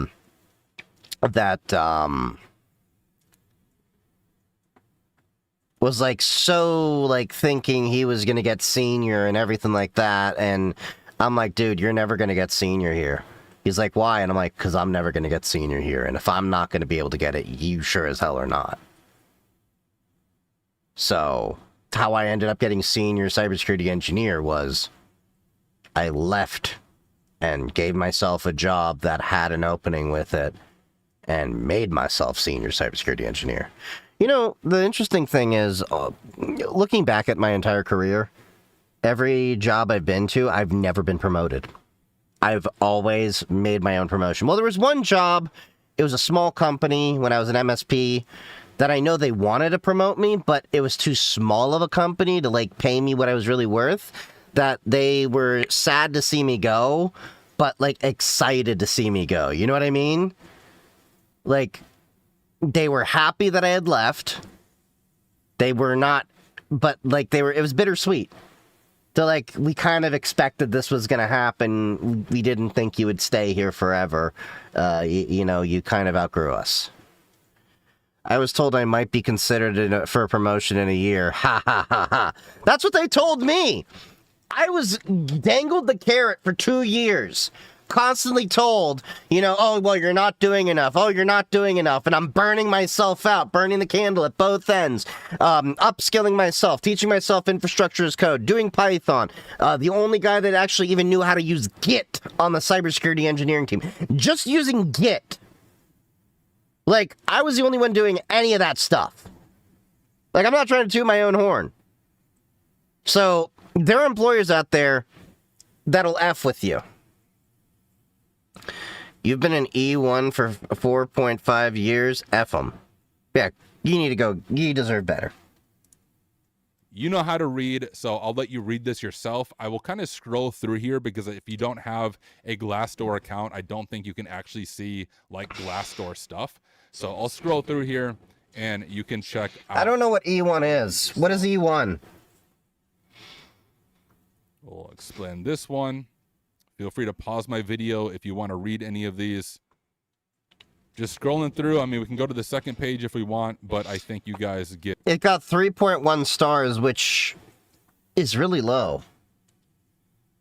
E1 is a military rank, isn't it? It depends on where you're at and how they do their things, like different people. Like I know OSU, Ohio State University, they have like S rankings and then M rankings. So like S is salary position and then M is management. Engineer 1. Oh, okay. So you're just a level 1 engineer. You're not even like level 2, from what I'm understanding. That's effed. The gist of what I'm trying to show from the Try Hack Me culture. Let's compare them to their alternative or their competitor. Maybe this is just an issue at all big companies that make pen testing stuff. So how about Hack the Box? What are the reviews like for Hack the Box? All right. Wow! A 4.6? That's actually pretty good. So the average company, as I recall, has like a 3.6, 3.7 on Glassdoor. Last I looked at these stats. Hack the Box reviews. 4.6, 97% approve of the CEO. And note that strong learning environment, great culture, supportive, people-first environment, the real environment to grow. Great coworkers, a supportive professional environment, the greatest tech company in Greece. I mean, if you care... Also, disclaimer, I do have an application to try and affiliate with HTB out there. I'm not affiliated yet, but that may happen. About how CEOs and leadership treat employees. There's associate engineer, which is below me. Associate, the difference is that they don't have college degrees. Some of them are more talented than me for sure. I heard they are not allowed to be promoted to E1. Ew. Strong enough encouragement to leave Try Hack Me for another platform. There are so many other better platforms out there. You have a patent. Oh, nice. Grow and break into the field of cybersecurity. Now, we know that Glassdoor could just be a disgruntled employee being mad about something in their culture. But I want to be upfront with you. What we are reading about on Glassdoor is something that Ben Spring not only advertised, but is very public with if you want to work at Try Hack Me. Let's pull up the blog that Ben wrote about before you work at Try Hack Me, read this blog. And honestly, it's an answer to what we saw on Glassdoor. We see all those results of Glassdoor come directly from the toxic work environment that is going on at Try Hack Me as a result of the leadership. Let's look at this together. Now, I do want to give some kudos to Try Hack Me about being very upfront about this, but I think this type of work culture is unhealthy, it is toxic, it is bad for your family, it is bad for you as an individual. Well, let's dive into this. Working at Try Hack Me isn't for everyone. I would argue it's not for anyone. Try Hack Me isn't your typical workplace. I think we got that from Glassdoor. We're intense, ambitious, and built for people who thrive on challenges. I want candidates to read this and say either Try Hack Me isn't for me, or this sounds exactly like the environment I want to operate in. Blah, blah, blah. Let's dive into, I mean, once again, guys, you can read this. You know how to read this. Let me scroll through here. A few things I want to stand out to you. As a fully remote company, we rely on clear communication and expect people to be present on Slack, sometimes after hours. Oh! Yeah, that's a nah. Like, unless there's something on fire, that's a nah. That's part of the reason why I left my last job. They had us on call on ungodly reasons. Y'all had me see that I was getting on call pages that caused me to leave my stream for like nothing. And I literally lost sleep so many times at that job because they required you to like answer. I got yelled at, well, not yelled at, but basically bitched at because I had an on-call alert at 3 o'clock in the morning, didn't respond to it, turned out it was a nothing burger that wasn't even related to my team. I got chewed out for not responding to it. Oh, well, you had a pager duty at 3 o'clock in the morning and didn't respond. I'm like, yeah, I, was sleeping. Well, yeah, like, you should have responded. Well, it turned out it wasn't important. Well, you know, what if it was important? I'm like, well, then maybe you should have your alerts tuned properly? And there was like, I got into arguments where I'm like, why are we getting all these alerts on these things that we shouldn't even be involved in? Like, why do we have to be involved and lose sleep and everything? Like, the job that I'm at, do we have emergency calls? Yes. Are we expected to be after hours? In certain situations, but they have our phone numbers and they'll call you. Like, actually call you. It's like nowhere near the emergency. And you know what's funny is like, the job I was at before was not really life or death situations compared to the job that I'm at now. It's almost always after hours. You need to be available, otherwise you will be chewed out. Once again, not my experience, based on conversations, based on looking at Glassdoor, and based on Ben's post right here. Additionally, TryHackMe does not pay super well. You can look at public salary information about it. I totally get that when you're a founder, I get being present. I'm the founder of 2 companies. But here's the thing. When my companies succeed, I'm rewarded directly. When you are a salaried employee and you're paid the same for 40 hours compared to 70 hours, forcing your employees to work 70 hours and just calling it ownership is BS and bad leadership, in my opinion. Oh, I totally agree with that. That's one of the things I kind of brought up to my former employer was, I'm going to get paid the same amount no matter what, so what's my incentive to do this other than just not getting yelled at? Parrot will tell you, when I was his boss, there was a period in time when I was up at 2 o'clock in the morning because I was working on some issue. That was my responsibility. And I'm like, what the hell are you doing up? And he's like, well, I'm still working on this thing. And I'm like, go to fucking sleep. It's 2 o'clock in the morning. He's like, I'll finish. Like, I just need like 15 more minutes. And I'm like, if I don't see your activity go off in 5 minutes, I will fire you and make sure you go to sleep. He will tell you. I threatened to fire him if he didn't stop working at 2 o'clock in the morning and go to sleep. And the funny thing is, a few weeks ago, he hit me up and he's like, Chief, I had to do the same thing that you did to me a few years ago because he had some employees now that he runs his own thing. And he had to threaten to fire his employees if they didn't go relax too. But that's how you should do it. It's like some people, you have to like tell them like, dude, you have to have a work-life balance. And a lot of companies don't respect that. And if your company can't respect that, let's see, founder mode. Both founders built the original products and remain deeply involved in every detail. You'll notice almost every single Glassdoor reviews mentions micromanagement from the founders. From extremely small design choices or wording and content to big strategic decisions. This means you'll interact with us, blah, blah, blah. Execution over strategy. Here is this. So intensity. Traditional company, steady pace. TryHackMe, fast pace, high energy. Blah, blah, blah. You can read through all of this yourself. I just want to point out to you, when you look at Glassdoor and when you look at what is publicly said about TryHackMe's culture from the leadership, all the Glassdoor reviews sort of match up into what TryHackMe is saying. I mean, we have this one. toxic culture disguised as TryHackMe isn't for everyone. I did not plan that this would be the next one, but micromanage. You'll notice quickly the company struggles to retain staff, except. So basically, TryHackMe are bragging about being a shitty place to work. Yeah, that's not a good thing.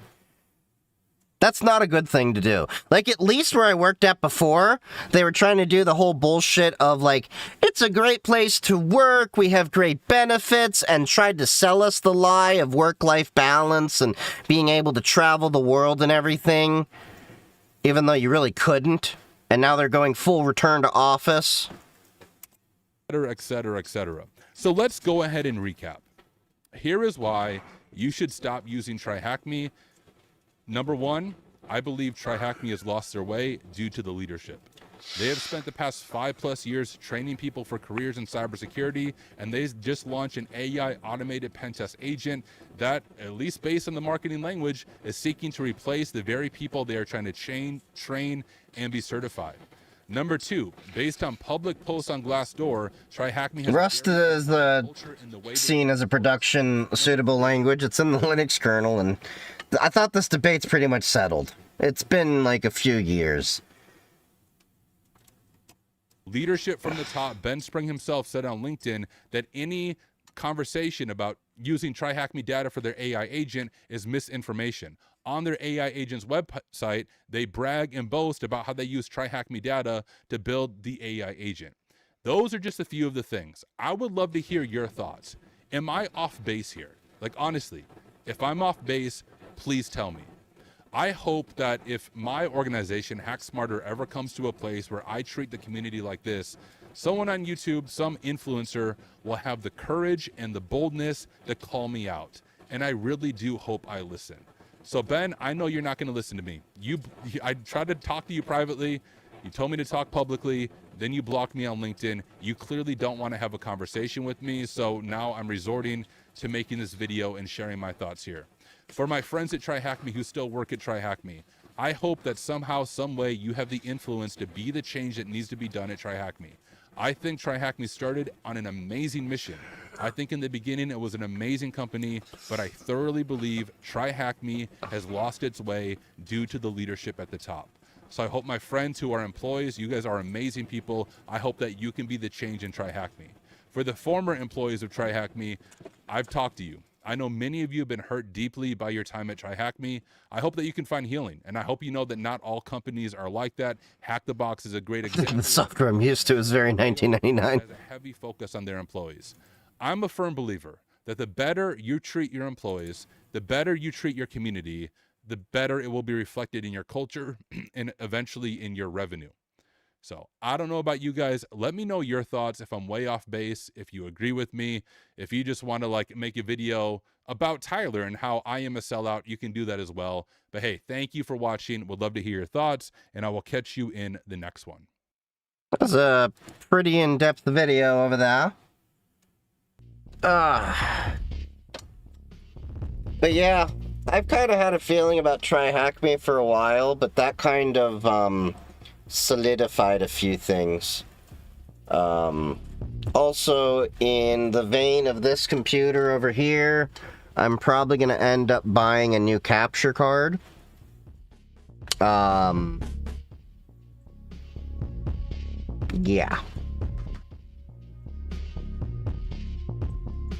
Yeah, I was just thinking about how I was going to do that. Because it's the audio. For some reason, I think it's like the USB ports or something on there. It just doesn't like it. It needs to be unplugged and plugged back in. So I'm probably going to get an Elgato PCIe card. Because that capture card used to be for that camera.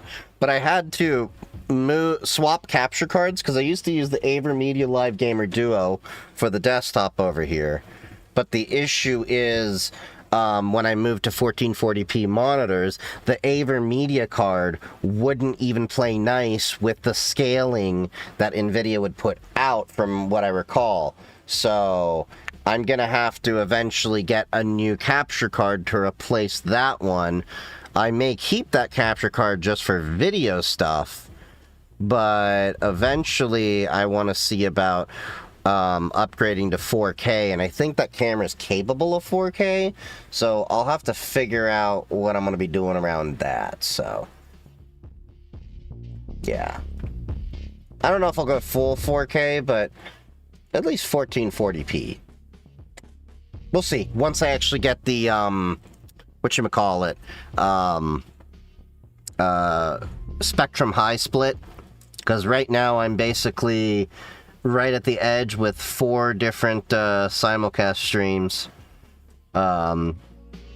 TikTok, Twitch, Kick, and YouTube. You're still using DVI DP monitors? Yeah, I upgraded to 2 1440p curved monitors over here. I'm keeping my 1080 for a vertical. I might get a vertical that's 1440 just so I can fit more text over here. And then I have a 1440 over here that I got secondhand. And then there's a 1080 monitor over here. My old 1080p curved monitors are now upstairs for the work from home desk. But yeah, 2 monitors I got at Rite Aid going out of biz for $10 each. That's not bad. $10, $10. But yeah, so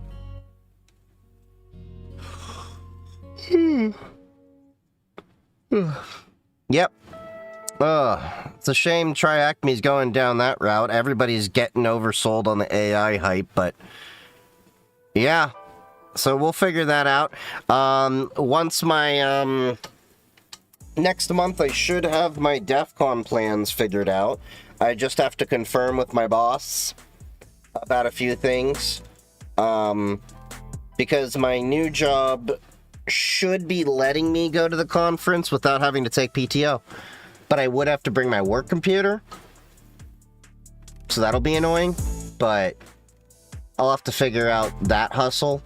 Yeah. So I'll figure that out. For this year's DEF CON. I don't know how many laptops I'll be bringing. I'm probably going to slim down and only bring 2 laptops. Work and personal. I might bring the Parrot laptop. Wipe that. In prep. And then just have Caden live on it. So I can at least do video editing on the go. And it'll be interesting to figure that out. Also, you may have noticed the YouTube videos are starting to get monetized. So I finally got that fully approved and it's going. So hopefully, between how well the TikTok videos are doing with this new flow with Opus clips, and YouTube shorts and YouTube videos, I'll be able to throw more money into the home lab. So this year I'm planning to hopefully get 4 DGX Sparks, or at least 1, a 10 gigabit network upgrade, and redo some low voltage cables. Should be interesting. So I'll have plenty of content. I still got to record the video on my experience with the CompTIA A+, Network Plus, and Security Plus exams. I have the scripts already written. I just got to record them. So those will be coming. There's a few more videos. I got a video that I'm writing about Zero Trust Network Access. I got a video that I'm writing the script for about why I left my last job. I'm still refining that. I want to make sure that one is on point. There's a few other things that I'm still working on the scripts for too. So there'll be some fun things coming. So make sure, if you haven't already, follow me on YouTube, like, subscribe, and then, of course, follow me on the TikToks, the Instagram, I did get that up and running, so I do have the Instagram. If you're not following me there, you should. Blue Sky, Mastodon, join the Discord, join the Matrix, all that. I've stopped paying stuff in the laptop. I colo directly in the data center. No more electricity, no more noise. Very, very good internet on them. Yeah, well, a lot of my stuff, it doesn't make sense to colo, and a colo would cost way too much money. Still cheaper, but yeah, thank you all for joining me. I should be back on tomorrow. I got a birthday party with my grandmother to go to, so I got to take care of that. Of course, that comes first, so I may be on a little bit later tomorrow. but I do plan to be on tomorrow, and then of course Monday for our regular streaming time. So Sunday, Monday, Wednesday is our usual streaming days, 7:30 p.m. Eastern Standard. Sometimes I try to be on earlier. Sometimes we have surprise streams like tonight. But thank you all. And 1 U-Colo is $100 a month. Not in the USA. We don't do just 1 U's and sharing a rack, and I don't want people touching my rack. I don't want people having the same access to my stuff. I don't want that. And $100 a month is still cheaper, is still more expensive than my electric bill for my home lab.